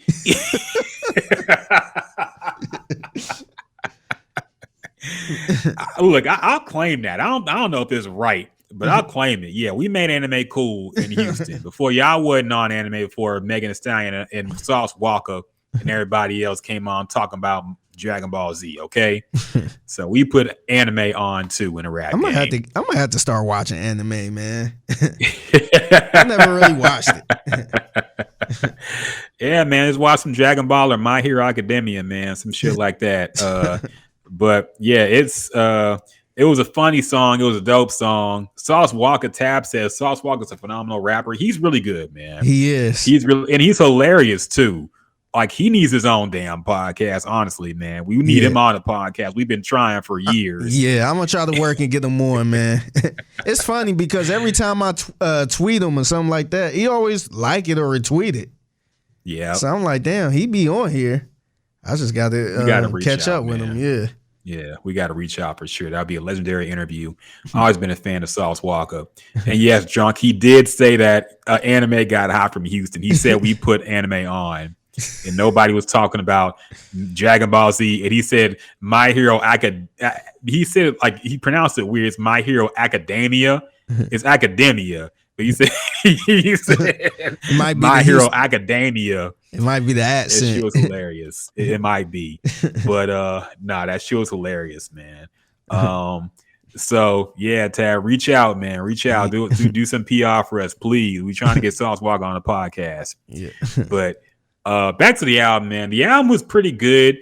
If you ask me for a 1 to 10, I would say it's a strong 7. Okay. And I would say her first album, I might have said it was qualified. That was just me being nice because she's from Houston. I actually did not like that album at all. I would have given that like a 5 or a 4. I would give this a strong 7, man. Okay. Like it's good songs on here. It was a good first listen. Like you, I don't know if I'll go back to a lot of it, but there are some good songs on here, man. It was an enjoyable listen and I didn't mind it. It was cool. Yeah. And something for girls to turn up to. And there's something for everybody here. I'll say that much. There's something for everybody. There's some lyrical miracle rapping. There's ass shaking thought music. There's some introspective songs. Some R&B shit. Something for everybody. So I ain't mad at it. I would say it's a qualified album this time for sure. Qualified. I did it. Qualified. We'll do Jay Prince ourselves. Yeah. But yeah, man, it was a good album, and we'll see. I don't know how many albums she got left on this deal with Carl Crawford. I kind of just wish it would be over with, and they could both go their own ways. Yeah, because it's kind of annoying having this shit come up every time she's about to drop something. Yeah, and I just kind of wish they could both agree to something and just both move on. Yeah. So she had tweeted. I forgot what day it was, but she said for my cover art, pieces of my track list, and even hearing part of a song, I haven't dropped yet leaking. And we all know the only people who had access to all of these private links are I might as well. And that's when she dropped it. Said she was going to drop the album. But Carl Crawford said it wasn't him pretty much, but support the album, y'all. And then I don't know if you've seen this, but he actually won that T Ferris. Yeah, I did see that. He just keep going at T Ferris. I hate seeing stuff like this, man. I just wish everybody was kind of cool. I don't know either of them, so I'm not picking a side. But I just hate this type of stuff, man.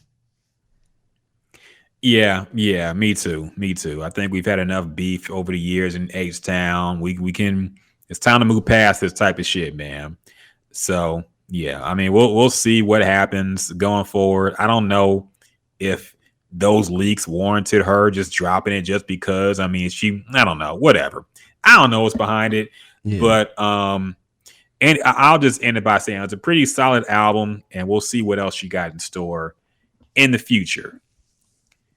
And now, last but definitely not least, Black Thought released a solo album with producer Danger Mouse.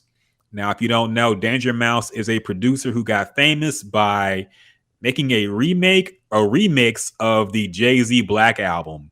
He remixed it with the Beatles Gray album or the Beatles White album and called it the Gray album. And this kind of started a whole movement of people remixing albums. You know, Ninth Wonder got famous from this. He remade Godson. He remixed that and got popular off of that shit too. And it started like a whole wave of producers like remaking the Black album and remixing a bunch of albums with classic, or different beats. And he also did a project with MF Doom for I think it was Adult Swim themed album. And he also is a producer from Gnarls Barkley with CeeLo Green. He is the other half of Gnarls Barkley. So a legendary producer at this point.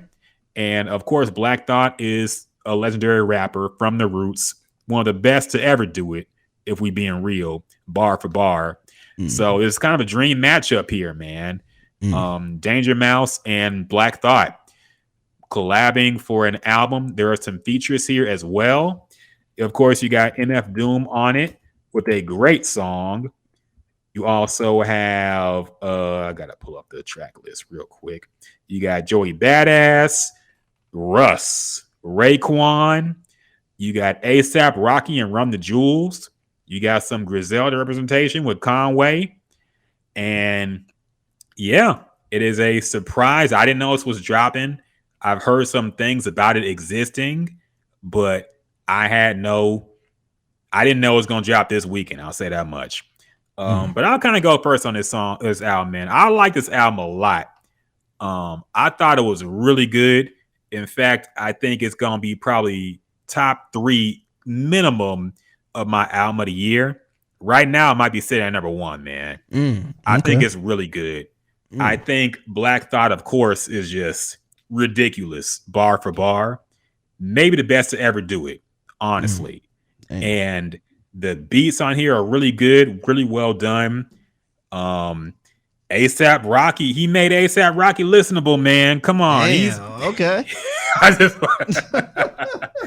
That song is actually really good, man. And ASAP,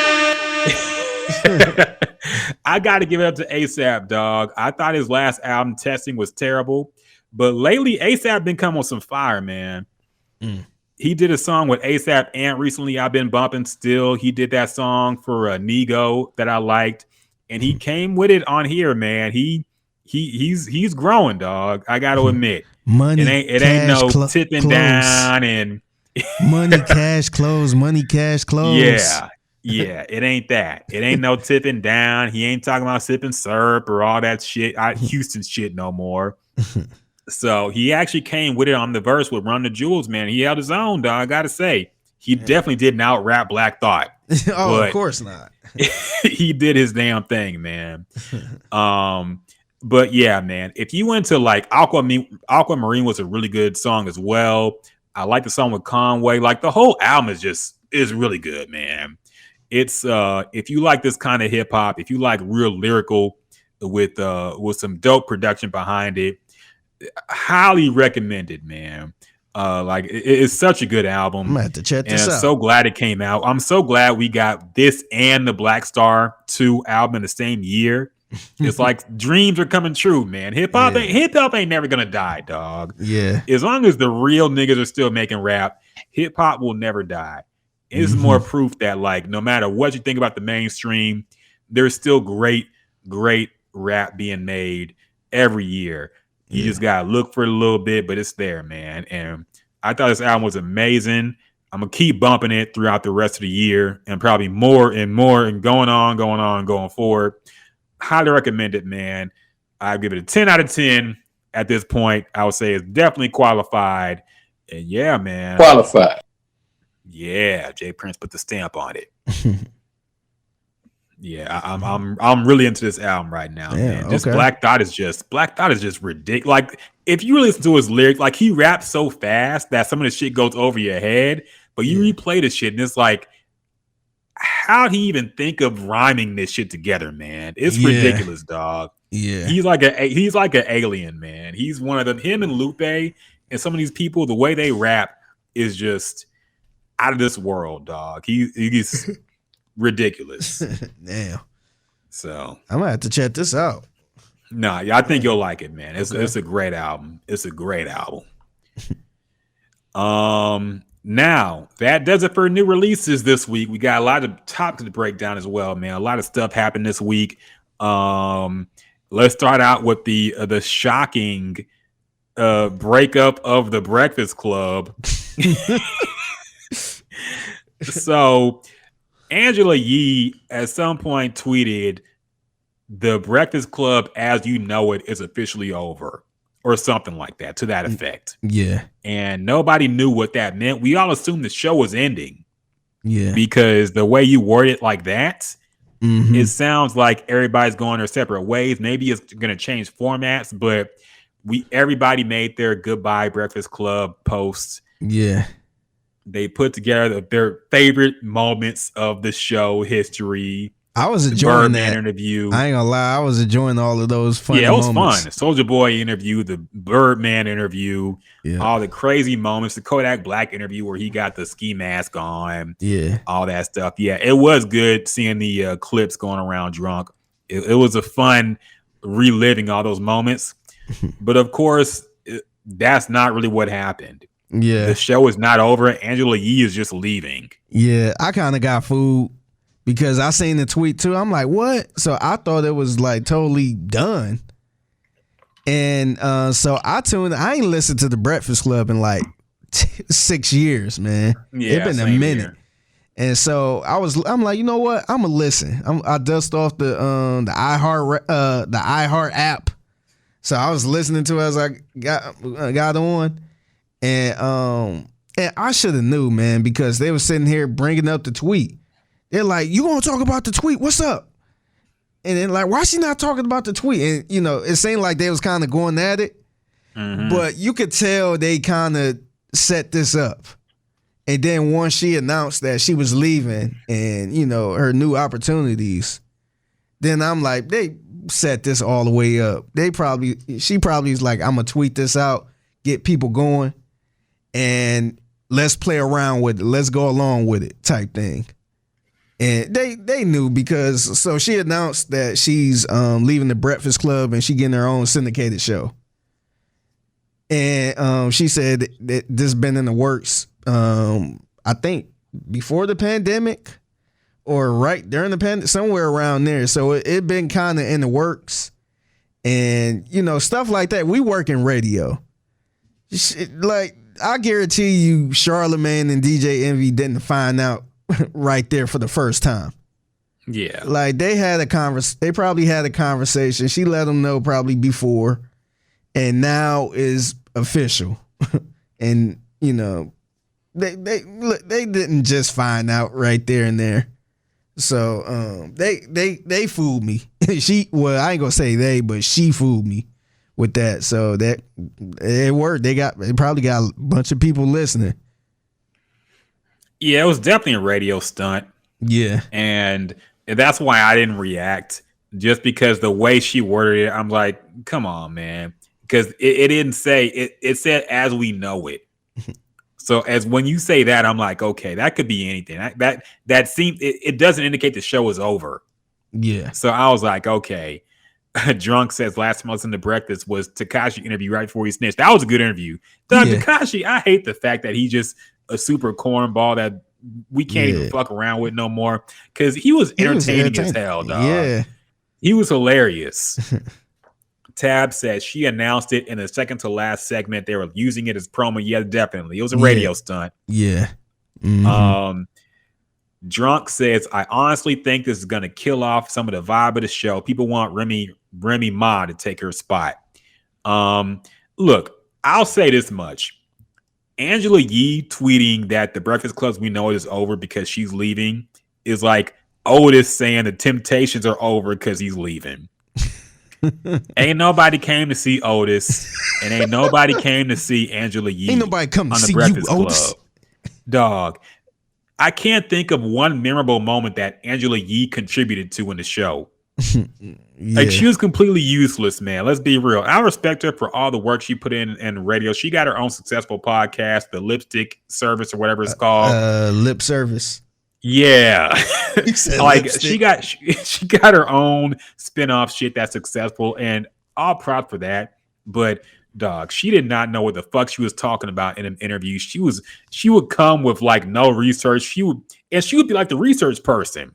Yeah. But she would just have like a track list. So I see you got a song with Tory Lanez on here. Yeah. Oh, I see you got a song with Chris Brown on here. Yeah. Like no kind of research. Nothing she contributed to the any interview. Remember when K. Michelle called her out? Yeah. That was hilarious. Like, she was actually going at her saying, oh, you I guess it was the whole cast was it Uncle Murder or somebody? Mm-hmm. And I guess she was upset that Angela Yee was, I guess, brung it up and was laughing and all this other stuff. Yeah. And then she decided not to even talk to her for the rest of the interview. I'm like, damn. Yeah, and Drunk, you bring up a good point. The Gucci moment was great. That was great. That moment where he was kind of implying that something went down between them, and she was trying to play it off, and he looked at her all crazy.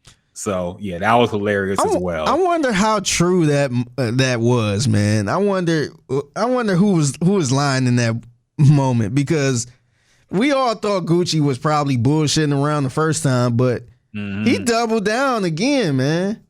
And I'm thinking, like, why is he, if he lying, why is he picking on her like this? Yeah.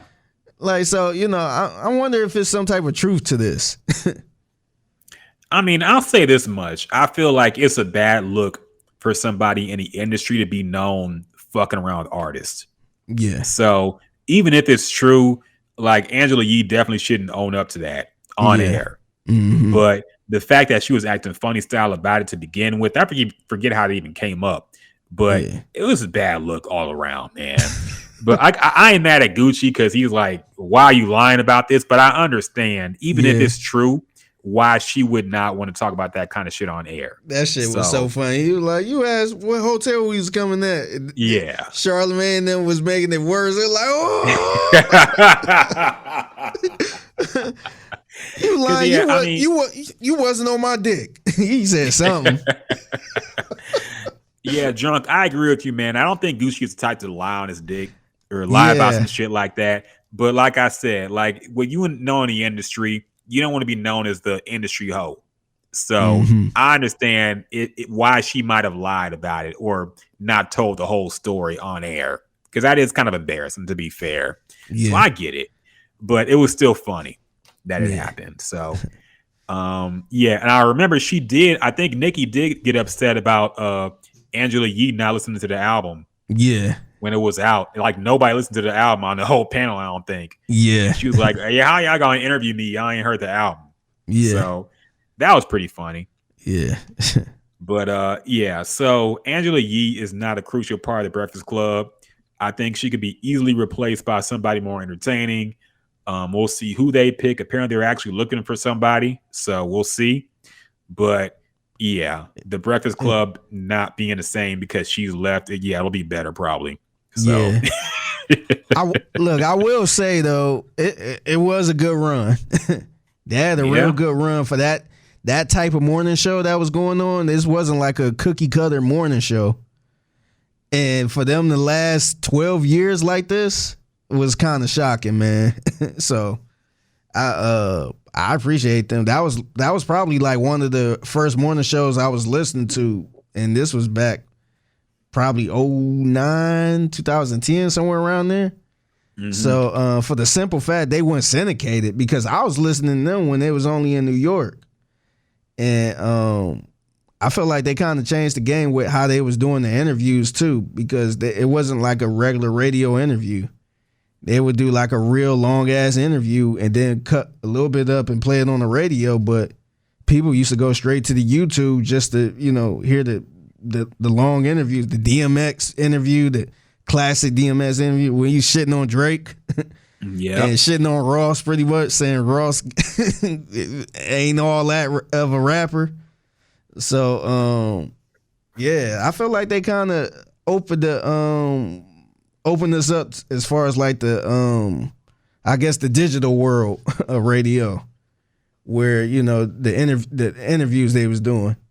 But that would be fine. It seemed like they not about to blow up the Breakfast Club. I think they just gonna find somebody to replace her and keep it moving.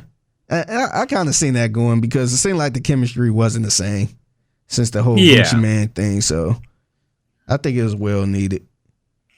Yeah, I agree. People grow apart and all that. So yeah, props to them for staying together as long as they did. I'm sure Angela Yee will be successful in whatever else she does in radio. But yeah, it is what it is. It's a business, so life moves on. Yeah. It is what it is. Other things that happened this week. I want to talk about this, man, because 21 Savage got called out for being a hypocrite.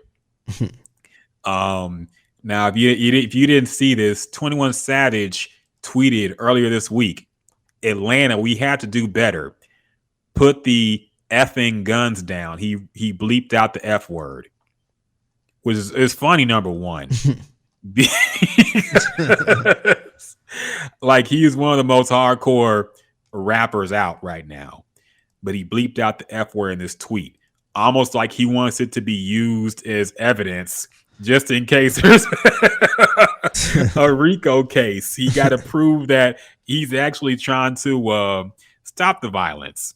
So when he tweeted this, there was a whole lot of people pointing out the fact that in all his lyrics, he's killing somebody, killing a whole block, shooting people's mama's house up, shooting grandma's house up. Very violent music for him to be tweeting something like this. And when people brought this out, I guess he got upset about it. He did tweet. He said his lyrics were entertainment and all that stuff, but people still weren't buying it. I mean, they just said that he wasn't the person who could tweet something like this, given his music content. So he actually got pretty upset about this. He got on live. We'll play a little bit of it. He got on IG Live and talked about it and how people were calling him out for being a hypocrite because of his music content. And it kind of sounds something like this. Wait a minute. You want to get up the YouTube on that? Yeah. No, on the YouTube link below that. Yeah.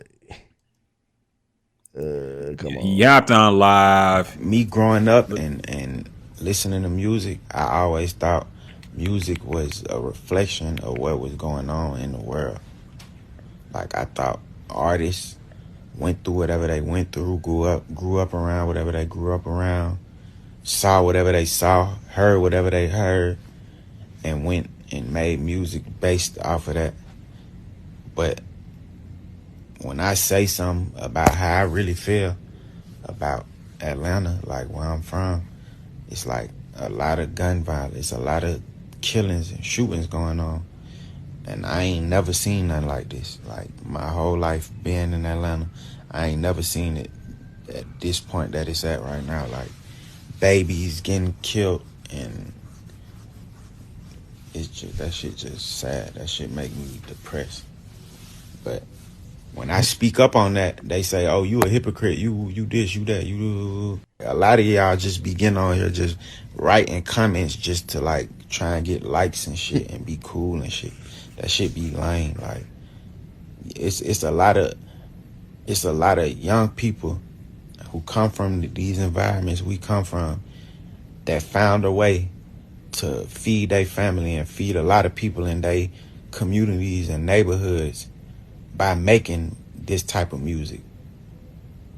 So it's like, what would y'all rather all the young rappers, no matter what they rap about, would y'all rather them still be in the ghetto and get killed or go to jail?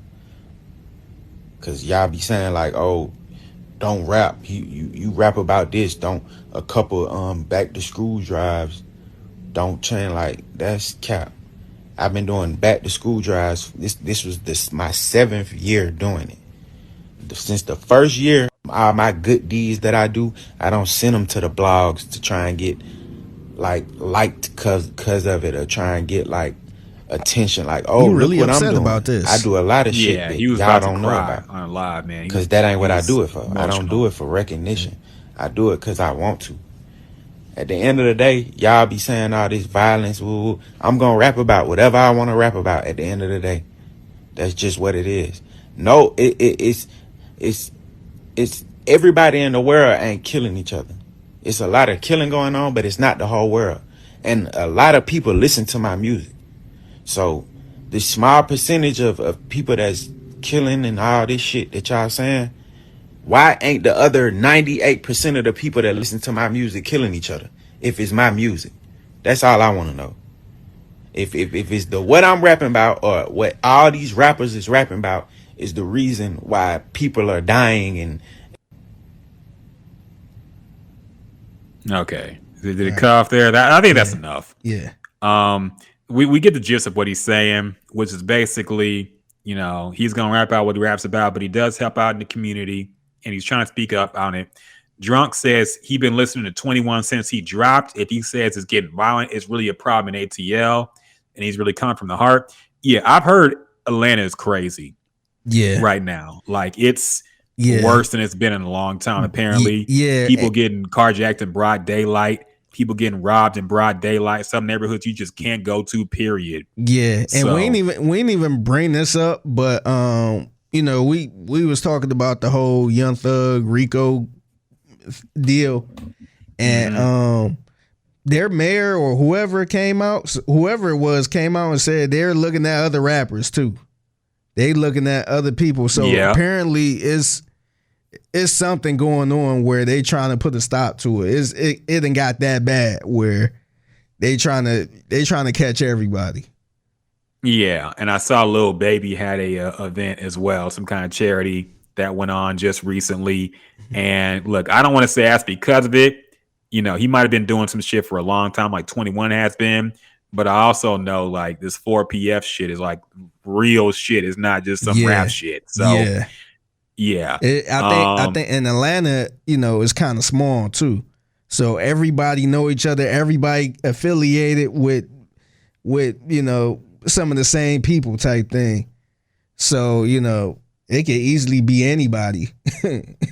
Yeah, I think, and this could be easily read as they're trying to get ahead of something or trying to build some evidence in their favor just in case something goes down. Because look, I'm not saying 21 is shooting, and I'm not saying Lil Baby is shooting, but they're likely involved with people who are. Yeah, and that's all if they you're need. Involved in that, it's still a conspiracy. So yeah, that's all it take. Like, you ain't got to be the driver, you ain't got to be the gunman.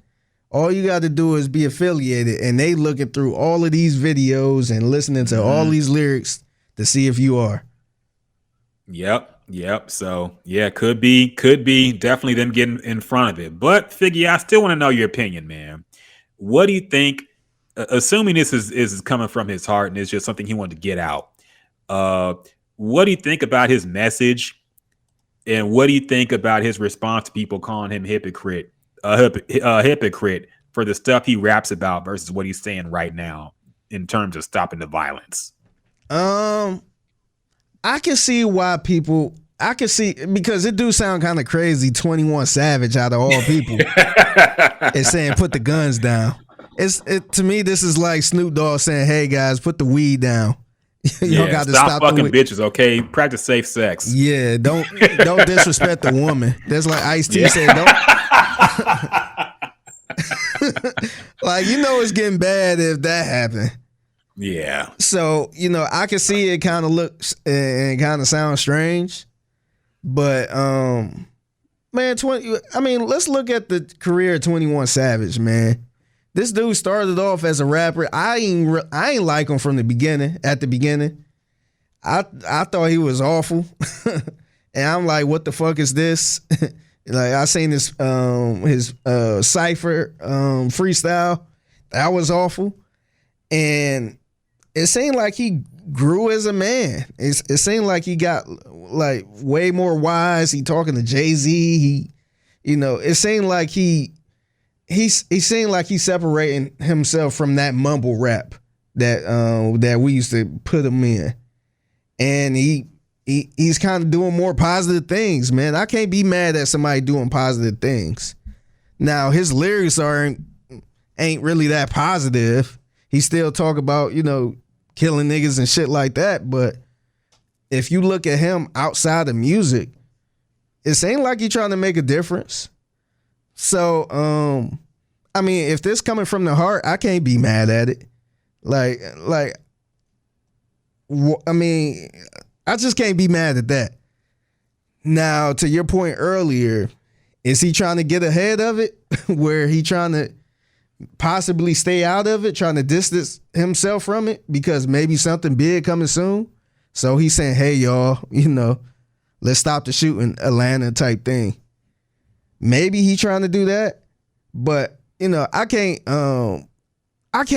be mad at him if he's speaking from the heart. I can't sit here and say, man, no, man, you talk about shooting, you can't say this, because at the end of the day, these dudes are still human too, man. And if babies are getting killed and stuff like that, innocent people getting killed, I think you can't. That's kind of a I guess that's kind of human nature to say chill out. Yeah. But just a simple fact is coming from 21 Savage is kind of funny. When he got to tell you to stop the violence, it's like damn. Like I kind of looked at I ain't really look at it like him being a hypocrite. I kind of looked at it like, damn, it must really be going down if he's saying chill out.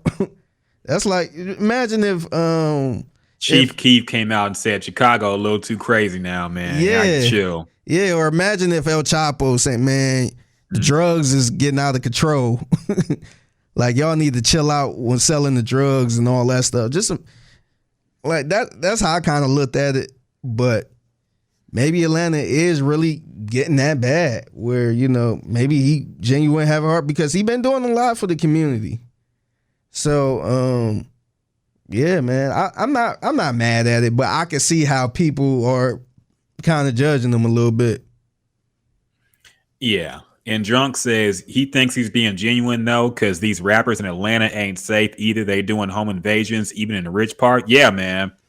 Like, it's apparently anything goes right now in that shit. So I'm sure they're worried, too. I'm sure people they know of getting caught up in some shit. So, yeah, man. Yeah, I see like fucking people taking videos of like how quick their tires get removed from their car in Atlanta, man.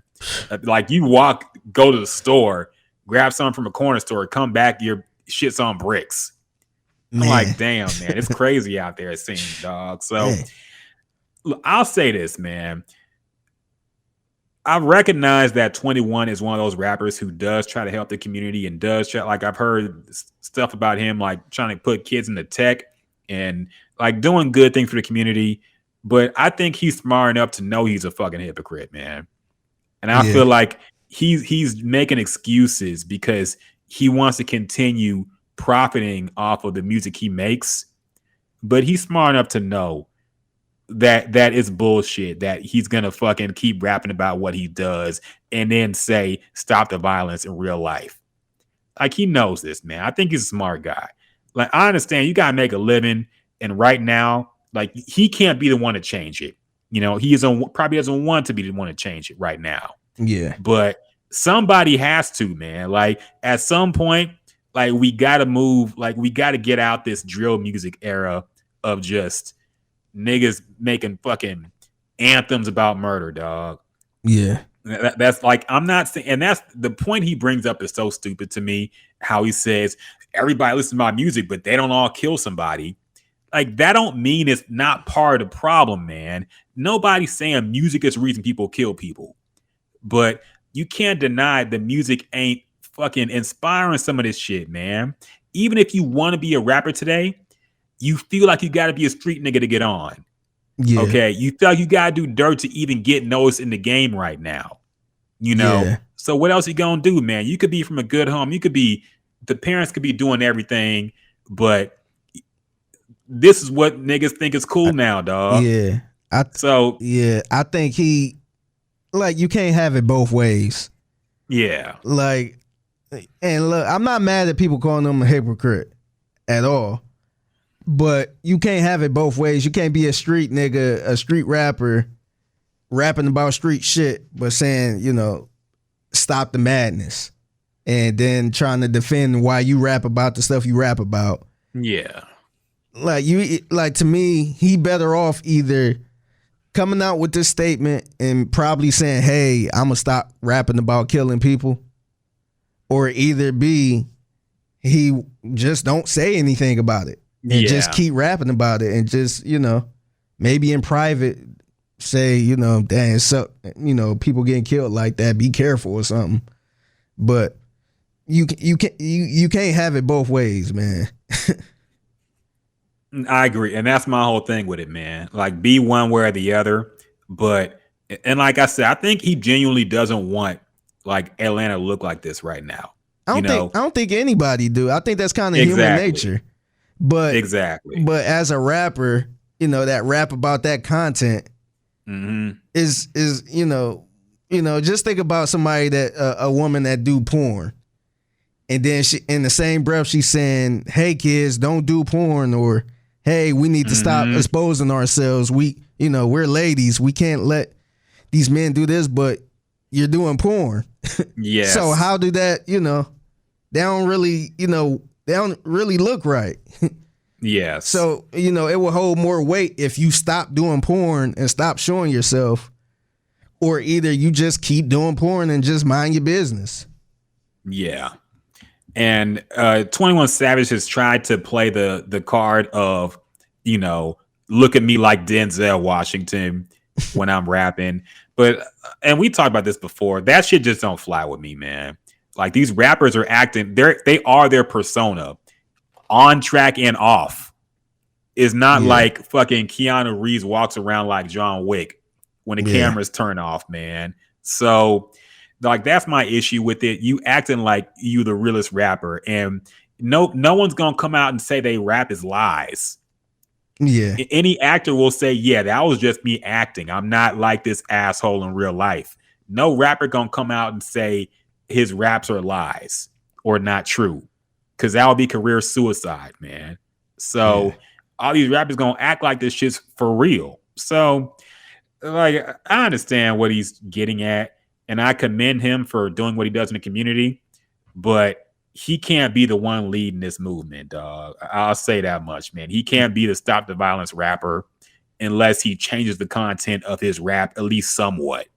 Yeah. You know, but and I think to be honest, I think he will eventually change the content of this rap. I'm not saying he's gonna go straight up, you know, J. Cole or some shit. Yeah. But I think he already changing the content a little bit. He, you know, rapping about the guns and the killing people, that's his comfort zone. That's what he been doing his whole career. But he is rapping about other shit now, man. He is getting into, you know, the other side of things outside of just being a rapper. So I think eventually he will get there. But right now he's not there. And, you know, we see him as, you know, Slaughter Gang, as he say. Yeah, exactly, man. So, like I said, I commend the message. I commend the fact that he does things in the community, but I also agree with people calling him out for being a hypocrite for his lyrical content, because he is. You can't really argue yourself out that he is a hypocrite, but at least he's trying. I'll commend him for that at least. But yeah, I don't know if he's trying to get ahead of something. Maybe that's why he's emotional, because he knows something's coming down and he might get involved. You got to remember there's some issues with his citizenship as well. And if he gets in trouble, he might get deported. So I don't know, man. Maybe he's worried about his future. I don't know. We'll see what happens in the coming weeks. But that could be a part of it as well. So we'll see. Other things that happened this week. We didn't talk about our background of the podcast today. The great Serena Williams has announced she is retiring after a long career in tennis, a very dominant career in tennis until the end. But a very dominant career of a long, probably the GOAT. Undisputed GOAT of women's tennis at this point. I think we can safely say. Yeah. Serena Williams has announced she is going to retire this year after the U.S. Open, which I believe is from late August to September. And I'm sure she'll be bounced in the first round. So it will be a pretty quick retirement. I'm just fucking around. Because right after she announced this shit, she lost in like the second round of Canadian Cup. So I'm like, okay. Yeah. Look, what do you think, Figgy? You were the tennis fan. Of course, we're all Serena fans. We love Serena. But do you think it's about time? And how do you feel about the retirement? I think it's about time. And look, man, I think she had one of the most dominating careers, man, like in all the sports.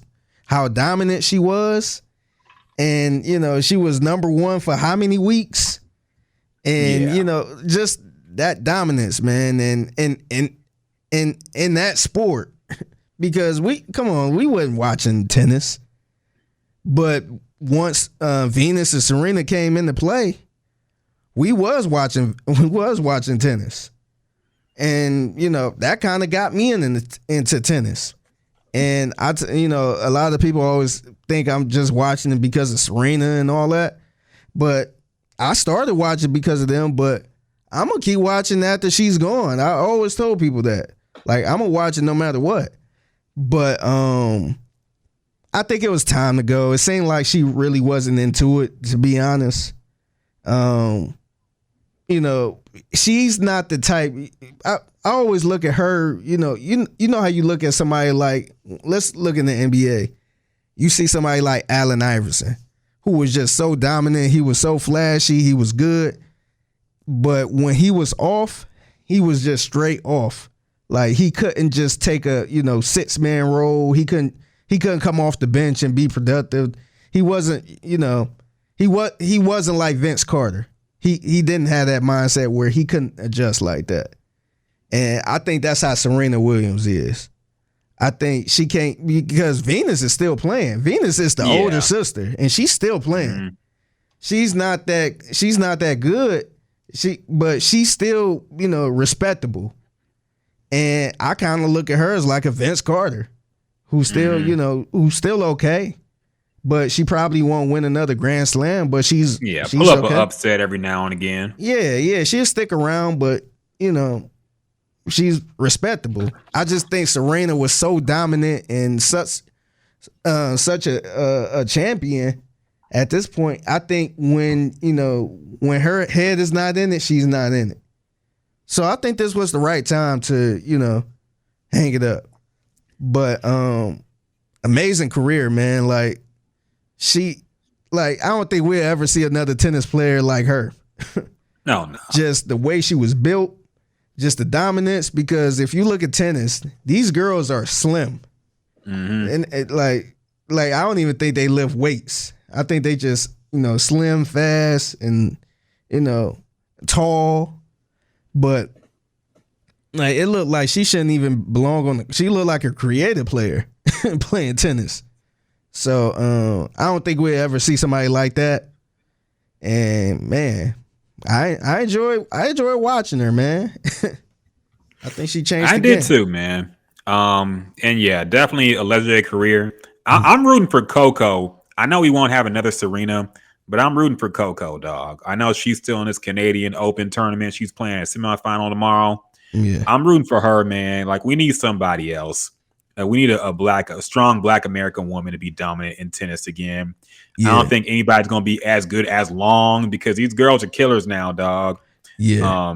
The game is different. It's kind of like the Tiger Woods effect, where Tiger was just heads and shoulder above everybody when he first came in, but the field caught up, man. Like, I'm not saying they're as good as he was when he was in his prime, but they're better than they were when he was first getting on. So Yeah. I mean, it's a tougher game now, but shout out to her. And yeah, it was I definitely was past time. I think she has definitely been involved in more things besides tennis. You see her in commercials all the time now. She's in fucking Chase Bank commercials, dressed up as Wonder Woman, doing goofy shit, all this stuff. So you could tell like she's gonna be acting, probably she's gonna be doing a whole lot in media, and we definitely ain't seen the last of her. Yeah. But for tennis, I think she was already had a half foot out or an entire foot out of the game, and she was just kind of doing it as obligatory performances, but it was past time, man. She was getting cooked at the end, so it was time. Yeah. Salute to her. I think, and you mentioned Coco. I think Coco. I think she ain't gonna be Serena, but I think she could be that star that tennis need. Yeah, I think she could be that star. She funny, and she young and young and black. So I think she could kind of bring some a little spark to the game, but yeah, I don't think it'd be another dominating tennis player like Serena, or at least far as for women. But tennis needs some action, man. I was talking about this with somebody how Nick Kyrgios was in the finals. And this dude was entertaining, man. And this was the first time somebody a lot of people seen an entertaining tennis match like this, where the dude just, barking at the official. He talking to people in the crowd, and he just just all over the place, just yapping and talking shit. I think tennis need that, man. And I think a lot of people agreed after watching him in the finals. Because he was arguing, I guess some lady in the crowd was drunk, and he was talking to the judge, and he was like, "Look, the girl looked like she had 700 drinks, bro." Like, look at it. He was just, he from Australia too, so he was just, it was just super entertaining, and yeah, man, tennis so boring and proper at times. They need some more, they need somebody flashy a little bit to, make people want to watch. We need an American player, period, man. Like we just need somebody in America, an American male, to be at least at the top in tennis or close to it. Like, I feel like every time I watch, Joker is winning another fucking championship, man. Yeah, man. It's always him, it seems like. Yeah. Like, it's we need somebody more entertaining. We need somebody American to get Americans invested in the game. Now, women's tennis, of course, we got some Americans out there. Naomi, I count her as American. I know she's Japanese, kind of, but she's American. Coco, of course. We got some people on the women's side, but not anybody on the. Who's the last great American tennis player? I wanted to say Andy Murray, but Andy Murray's British, I think. Yeah, I can't think of the last. Probably Andy Roddick. Is it Andy Roddick? Yeah.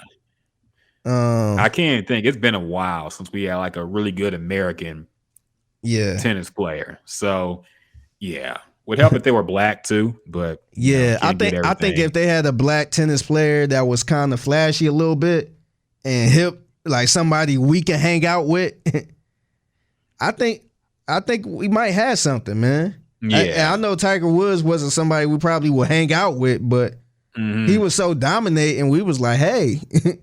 Like, we'll take that. Yeah. So we was cool with that.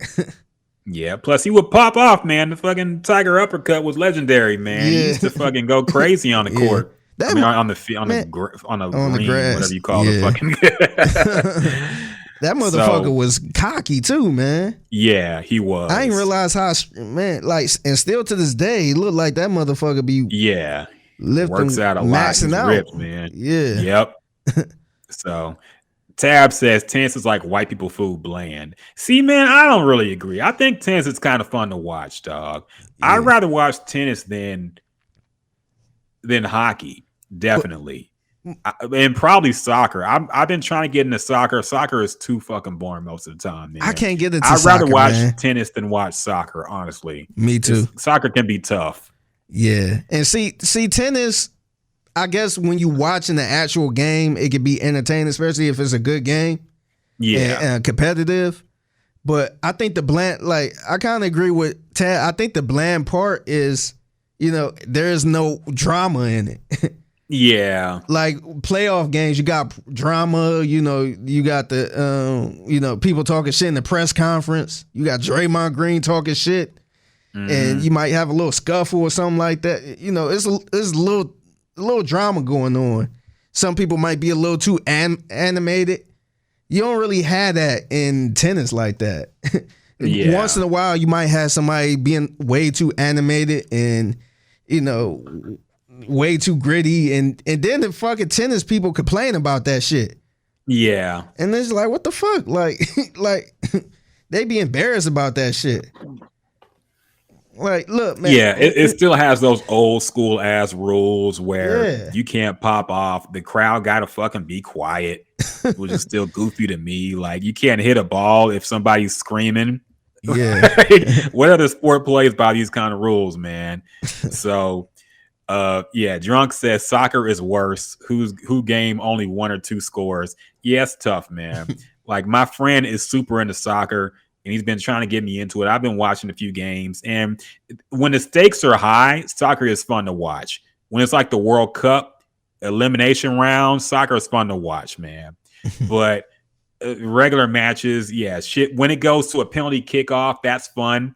Yeah. Because people are scoring and you got to wait to see who fucks up first. That's really fun to watch.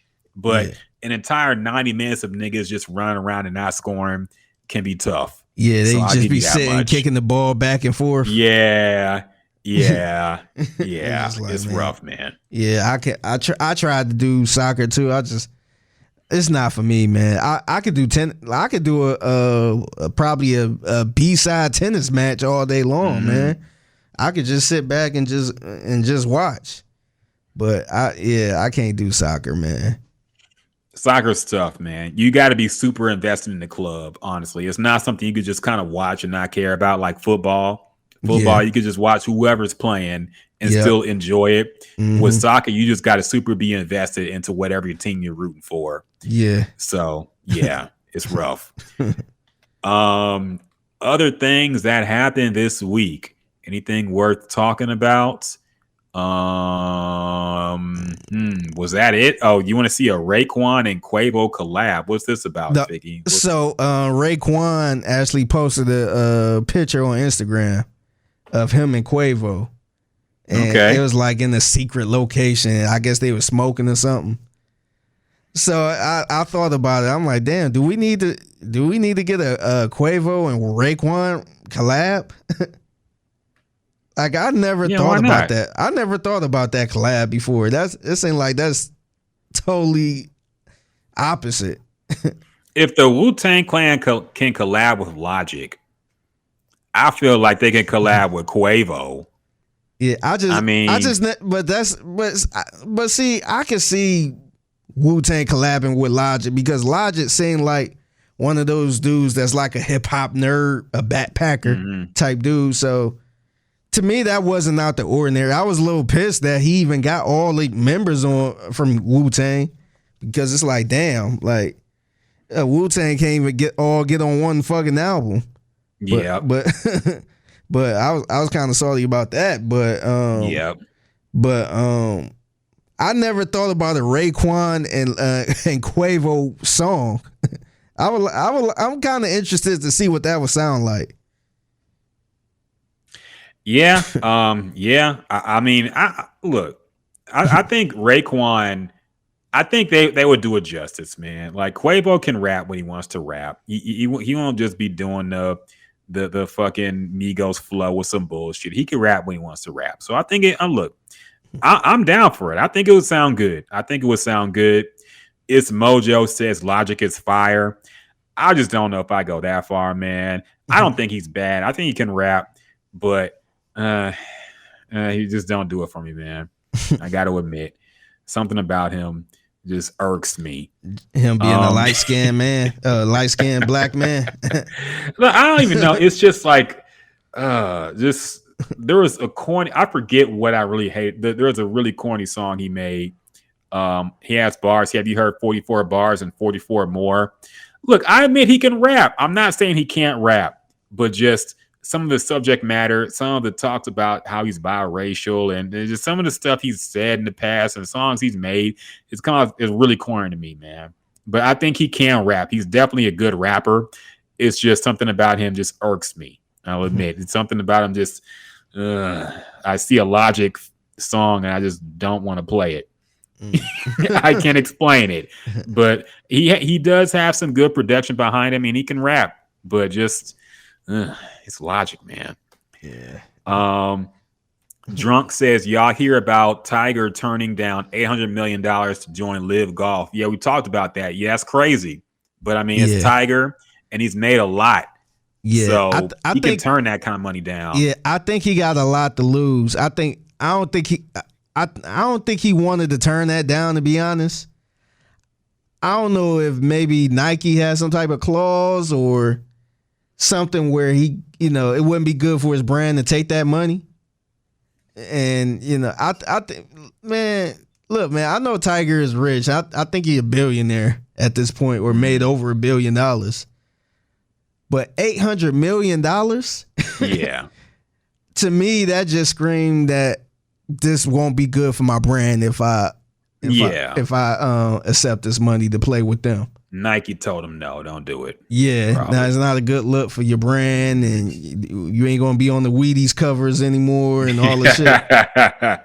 So yeah. I think if it was no restrictions, he would have took that money so quick.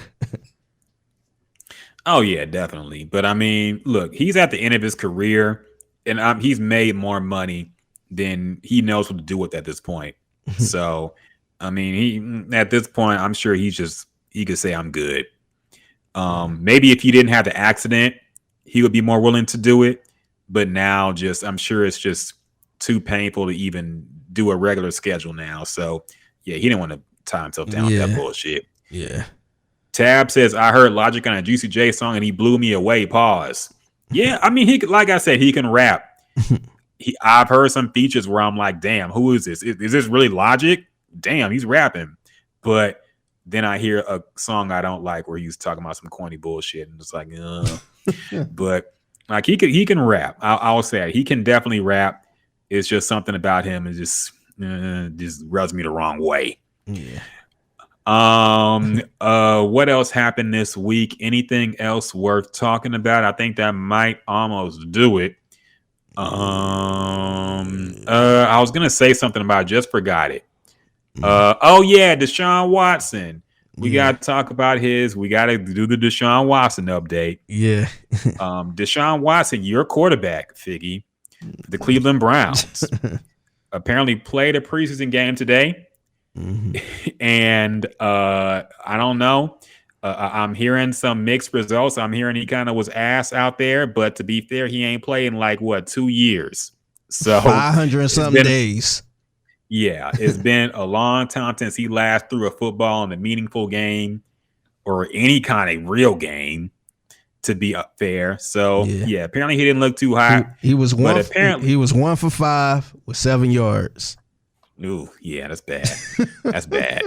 But look, he did have a video put out by the Browns where he officially kind of sort of apologized. Maybe if you want to take it, it was kind of, I'm sorry if you were offended kind of apology. Yeah. But it was technically an apology. And it seems like he knows he's going to be suspended at this point. I think he's realized that now. So he kind of mentioned that as well. He said this might be the last time, he plays for a while. So he had to get in some reps. But Figgy, what do you think about how your quarterback looked? And I'm putting this on you, dog. This is your problem now, okay? You got to deal with this, all right? Hey, man, I'm cool with Cal McNair, man. So I don't know what you're talking about. That's true. Davis Mills is my problem. You got to disown the Browns now, dog. I know, you man. Friends with Cal McNair. You can't be supporting this man. I ain't even tell him I'm originally from Cleveland, so. Yeah, don't tell them now. It's funny. It's funny because I'll be talking to some media people sometimes when I'm at camp, and they be like, "Where you from again?" No, I'm from Cleveland. Oh, so are you a Brown? Where's your thoughts on Deshaun Watson? Yep. Dog, you might have to start lying. Okay, you might have to say you're from Detroit. Yeah. They might have to. They might really laugh at me then. Yeah, look. At least you ain't got to answer the Deshaun Watson question. I know. So, yeah. So yeah. What do you think about this apology? What do you think about his performance? Are you worried by his performance? And are you even rooting for the Browns this year? Let me know that much. I'm not worried about this performance at all. This was his first game in a long time. And I watched a little bit of the first two series, and to be honest, the Browns look out of sync overall. Now they won the game. The preseason game don't matter anyway, but they looked out of sync a little bit, man. Like they had like 3 penalties on one drive, and a couple people dropped the pass, and somebody fumbled, and it was a lot going on. So, yeah, look, he gonna need some reps, and I see why they're trying to get him something. But, man, I don't know. It's looking like they trying to really give him a year. And the part that's kind of confusing to me is it seemed like the NFL wanted a definite suspension, which means, he's suspended until further notice, pretty much, from my understanding. And I kind of understood they wanted a definite suspension when, he still had the cases looming, when he still had 25 cases. But I'm kind of confused. Maybe you can explain, but I'm kind of confused why they want an indefinite suspension. Like what? Like why do you want him suspended until further notice? I feel like either you go for a year. You said if you feel like you need to be suspended for a year, or hell, if you feel like you need to be suspended for 3 years, say 3 years. But I don't understand the definite suspension because I think right now he got one case open, and that's probably gonna get settled sometime soon. But I would totally get it if he, because look, there's no way you could play if you got 25 cases open for this, and the Busby stuff going on. But that's kind of not the deal right now. So I don't understand suspending the guy until further notice after everything is kind of solved a little bit. I wonder what's the purpose of this, and not just saying, hey, you suspended for 12, or you suspended for a year, or 2 or 3 years. Like, I just don't. I really don't understand that mindset. Yeah, I'm not exactly sure why they said it's indefinite. There might be a legal reason why they have to word it that way, because every report I've said it's going to be a year. So I don't know why they wouldn't just say that. Drunk says indefinite suspension because they can make him seek therapy and stuff and make his return conditional. I think they could do that anyway. Yeah. I think they could say a year under the condition that you do this and that. They don't have to call it indefinite. But I mean, maybe I don't know. I don't know exactly. I'm sure there's a reason why they have to say it's indefinite. But every report I've said says it's going to be a year. But maybe it's a PR angle too, where it's like we're not just saying it's a year. We're saying it's indefinite. So the people will be more satisfied with that than just saying, okay, you're taking out. Because again, that brings up the fact that a guy put 1,500 on his own team and he got the same suspension. Yeah. And people smoke weed and got the same suspension. So maybe they just don't want that argument to keep going on and on. So they just want to say it's indefinite, even though it's only going to be a year probably. Yeah. But that could be the reason. But I don't know, man. I don't know. I don't really know what else to say about this now at this point. I just think they need to go ahead and make the decision and just move on. This shit been a roller coaster, man. Yeah. Like everything I know media people always get criticized for trying to predict something or say something, and they get called out because they was totally wrong. But I feel like if you had some type of say so in this Deshaun shit, everybody should get a pass, man.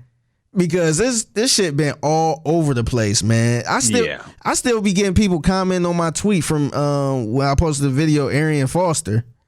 When Arian Foster told him stand his ground. Mm-hmm. And niggas be in the tweet still to this day talking about how you look at this, trying to tell him stand his ground. It's like, bro, that was before the fucking cases. So, like, why is you sitting here trying to say, oh, look at this, that's a bad taking? Like, dog, that was way before the cases, man. So, I feel like everybody deserve. If you had a take on Deshaun Watson and you was totally wrong, you shouldn't nobody hold you to the fire, man. Because this, what's really funny? Andre Johnson still has that tweet up about how Deshaun needs to stand his ground. He still has that up to this day, which is wild because he out there with the team now. He been out like there almost every day. I'm surprised nobody asked him just to take that shit down. I'm sure they know. He probably that ain't tweet's still up. He probably ain't logged in since, man. Yeah, I'm sure. I doubt he's on Twitter. I'm sure he just logged in to say that, and then somebody had to remind him of his password because he probably already forgot. Yeah. So yeah, but I'm surprised that tweet's still up. Junk brings up a good point. How he offered the NFL to take 8 games with a $5 million fine. Apparently, the NFL offered that first, and Deshaun turned it down. And now, since I guess he realizes he's going to miss the whole season, most likely, he went back and tried to get that same punishment of 8 games and a $5 million fine. So I got to ask, man, who is advising Deshaun Watson? He got to fire his old team because they don't fuck this whole shit up. Now, you could say, okay, fair enough. He did get a big contract, and he got out of Houston, so that worked. But see, that was his agent. Yeah. I'm not sure if his agent is, controlling all of this, but I think everybody else around outside of the agent, I think he need to keep Mulligetta around for good for that contract. Whoever's advising him legally before, he just need a clean house, got to get rid of them because he could have settled before this even became news. Yes, we know that now. Yes. We could have settled before he could have settled before any of this came out. Yeah, and he didn't. And now he could have had a lesser suspension if he agreed to it, and he didn't. So now he's fucked. I don't know who's advising him, but his team, I think they're leading him the wrong way, man. He's made a good number of bad decisions in this legal process. So, yeah, I don't know, man. Yeah. We'll see what happens, but it's not looking like he is going to play any regular season games this year, most likely. Yeah, I do think they probably gonna come to some type of agreement. I think I said it last time, but I think I think the NFL and his team probably gonna come up with 12 games, probably $10 million fine or something like that. I think it's gonna end up being that somehow. Like I said, I think the NFL they trying to push the definite thing because it looked good on the NFL part because people already feel like he shouldn't play again, but if they give him a definite, that make them look better. But I think they gonna end up agreeing to like a 12-game, $10 million fine or something because he did make $10 million doing nothing last year. So I could see them just taking that back and, and calling it a day. Yeah. Oh, good point. Oh, first, let's scroll up to a question real quick. It's Mojo asked, you guys talk about NCAA. If you do, what's your thoughts on TJ Finley, the Auburn quarterback? I don't watch college football, really. Figgy, do you have any thoughts on TJ Finley? Honestly, I didn't even know who he was. I'm over here quarterback for Auburn. Okay. I got to admit, I don't watch too much college football. Should the Houston Texans, I don't even know if you're from Houston, but should the Houston Texans draft him next year? Or whenever he come out? Yeah. He's a black quarterback, so I support him. Okay. So I'm going to have to check him out. I'm going to check him out then. Yeah. Drunk also mentions, I almost forgot this, the NBA retired Bill Russell's number 6, which means your boy from Akron, LeBron James, will be the last person on the Lakers to wear number 6 ever. Now they did say people who are wearing grandfather then. Yeah, people who are wearing a number currently don't have to give it up. Yeah. But once they're done, nobody else can take it. So yes, this will be the first number retired league wide. Now I will say it's deserved given what Bill Russell and his fight for civil rights, as well as how good he was on the court. 11 championships, of course, speak for itself. I wonder why they didn't do it when he was alive, though. Yeah, me That's too. my only question. I wonder if he even wanted this. Yeah. And if people would have been okay with it before he died. Yeah. Like, because now everybody seems like, yeah, retire it for sure. But before, like, would they have been with this? I never heard anybody say, let's retire Bill Russell's number. I've heard Kobe and I've heard Michael Jordan should be retired league-wide. I did not hear Bill Russell until he died, at least in this number of people. Yeah, I'm kind of curious if so do this kind of end the debate who the greatest of all time? Because they ain't retired number 23 overall, like all over. So do this make Bill Russell the greatest of all time because they retired the number 6? Because I feel like, look, man, I feel like 23 should be retired. I feel like nobody else in the NBA should wear 23. Like, we will always think of 23 as Michael Jordan. Yeah. Nobody will be better than that number. So they ain't retired that. Maybe once Jordan passed away or something, they'll probably do it. I wonder, maybe that's why they didn't do it. But look, did that mean Bill Russell is the greatest of all time because he got his? Can't nobody wear number 6 no more? I mean, that would be an argument, I'm sure, for people who are arguing against Michael Jordan being number 1 because he has 6 rings. Yeah, LeBron got 4. The people that argue Bill Russell is probably the older people that actually watch Bill Russell.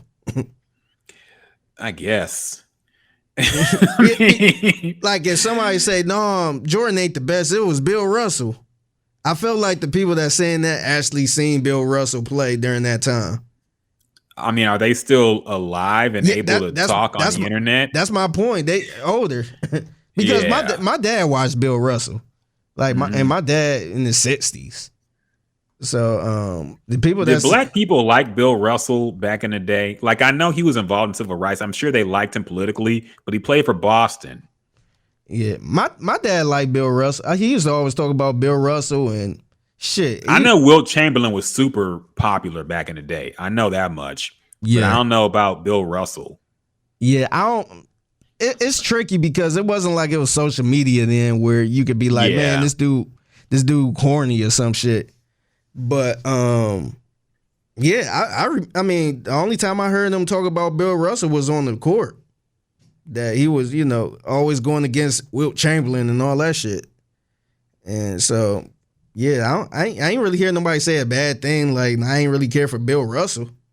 No, that's fair enough. So, but I think it's more so just the city he played for, where it's like, I don't want to root for that shit. Yeah. It seemed like people love Bill Russell, but they ain't really fuck with Boston. Yeah, and I think he felt the same way too. He loved the Celtics, but he didn't fuck with the city. Yeah, honestly, I think a lot of players feel like that. Yeah. I think a lot of because you would think Boston would be somewhat like Utah. Where, people don't really fuck with the city like that. But people love playing for Boston. Like, Boston can still get players, but I feel like Utah don't really get players like that. Yeah, they got to draft. Yeah, they got to draft and they got to overpay people. Yeah. But I mean, I'm not against it, but I kind of wish if they were going to do it, they would have did it while he was still alive, but who knows? I think we got to start giving people their flowers while they still here, man. He been here for a long time. He been at every All-Star game. Mm-hmm. They could have. I'm glad they did. I think they did name the something after him at some point, I think.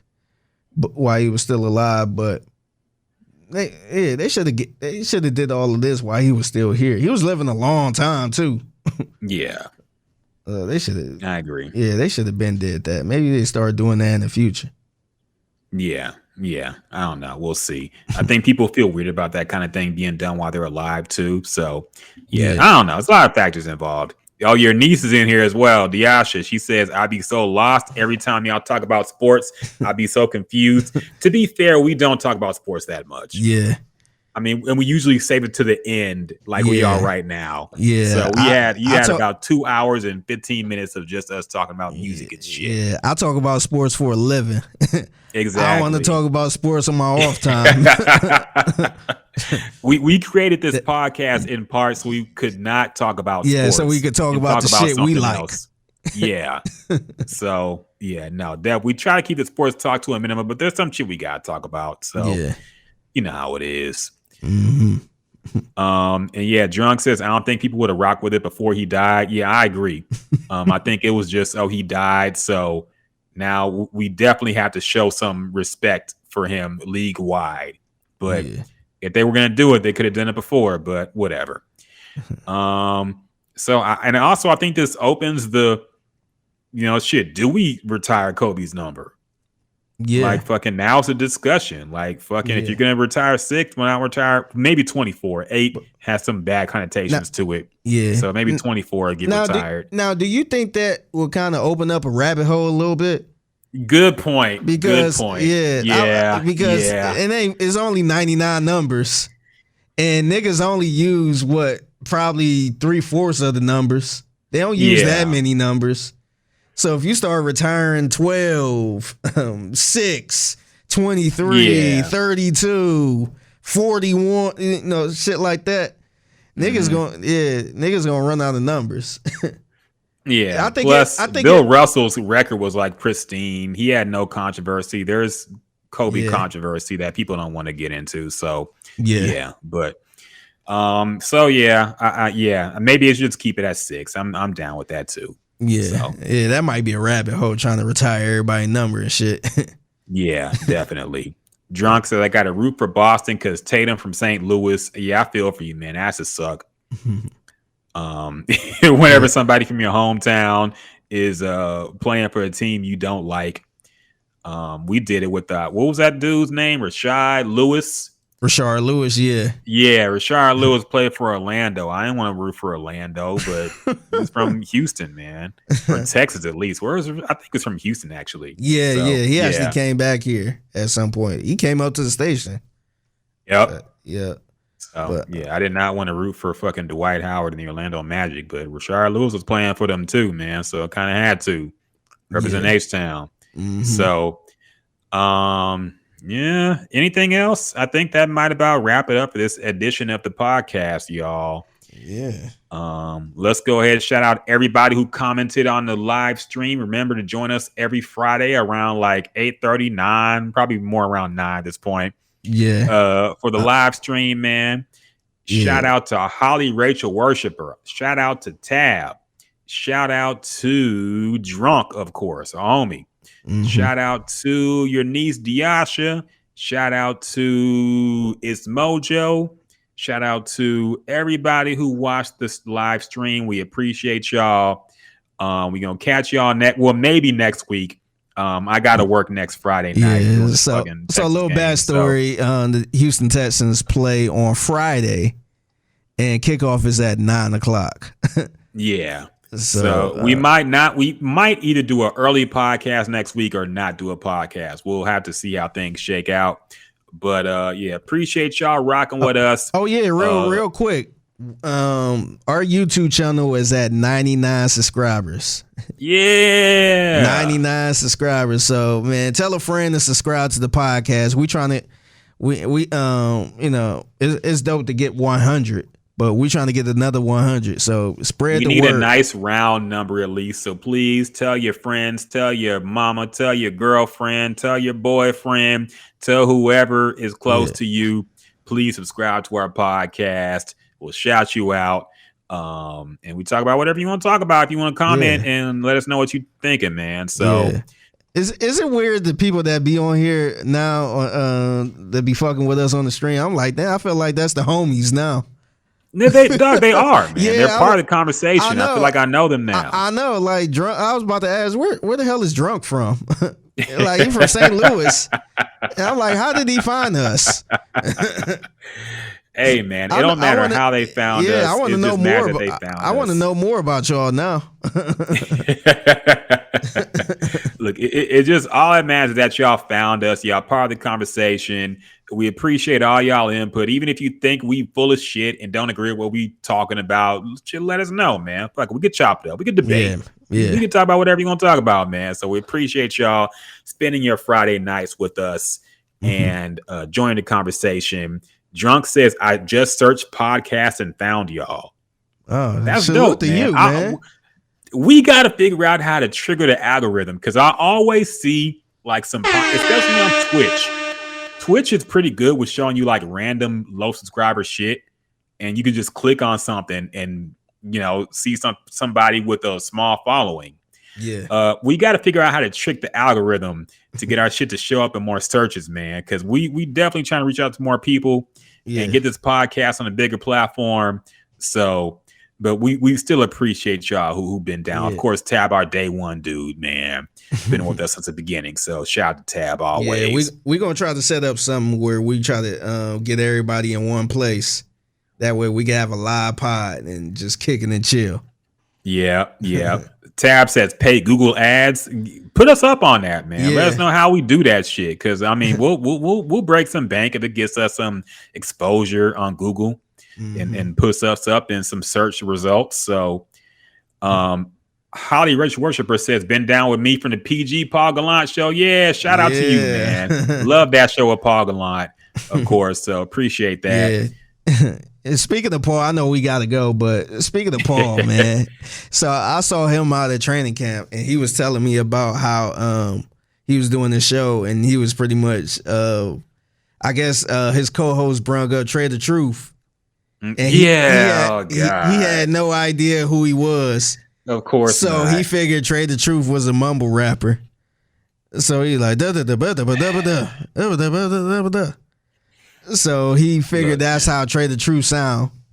And I was just like, no, man. Like, Trey the Truth is actually the opposite of that. And then he kind of really felt bad because I was like, man, this dude actually saving people's lives. He got relief gang and helping people during the hurricane, and he pretty much put Houston on his back, blah, blah, blah. I was just saying all of that. He was just like, damn. Yeah, we had Paul Gallant on our 200th episode, and I told him to his face that I felt like because I really tried to help educate him on Houston rap and just rap, period. And I felt like it was all wasted because I don't think he retained any of that information. The fact, I know I brought up Trey when I talked about Houston rappers, and I know he should know who Trey is, but the fact that he said that about Trey and just assumed he was just some mumble rapper, some random guy, is like, yeah, I wasted my time. I hate to say it, but Paul be cracking me up now, man. Paul went to Seattle and he came back like Tucker Carlson Jr. in some ways, dog. This dude, I be calling him MAGA Paul sometimes, man. Like, Paul, what happened, man? You were super liberal before you went over there. I know. Now this dude, he come on talking about, AOC and Brittany Griner. Like, dog, what happened? She did the crime. She did the crime. I was about to tell something like, man, Paul about to get canceled. Paul gonna be on Fox News, on some kind of Fox News affiliate, man. I could see him Fox News, like at this point. I think he's trending towards that, man, because he went to Seattle and hung around some super liberal people, and he came back sick of them. He about to be on Outkick. Probably he gonna be there with Cody Stutes. So, I don't know. We'll see, but we saying our goodbyes, by the way. We see y'all again, maybe next week, if not the week after. But appreciate y'all kicking it with us, rocking with us. We're going to be doing it again. So appreciate y'all. Love y'all on the live stream. And until next time, live streamers, Twitchers, YouTubers. Oh Eesh. shit, we still on? Oh yeah, we still on. That's a little. No, we got a little graphic. That's dope. I like the graphic. Yeah. That's cool. Yeah, we fancy now. Yeah, it's our goodbye stream. Bye streamers. Peace. Peace.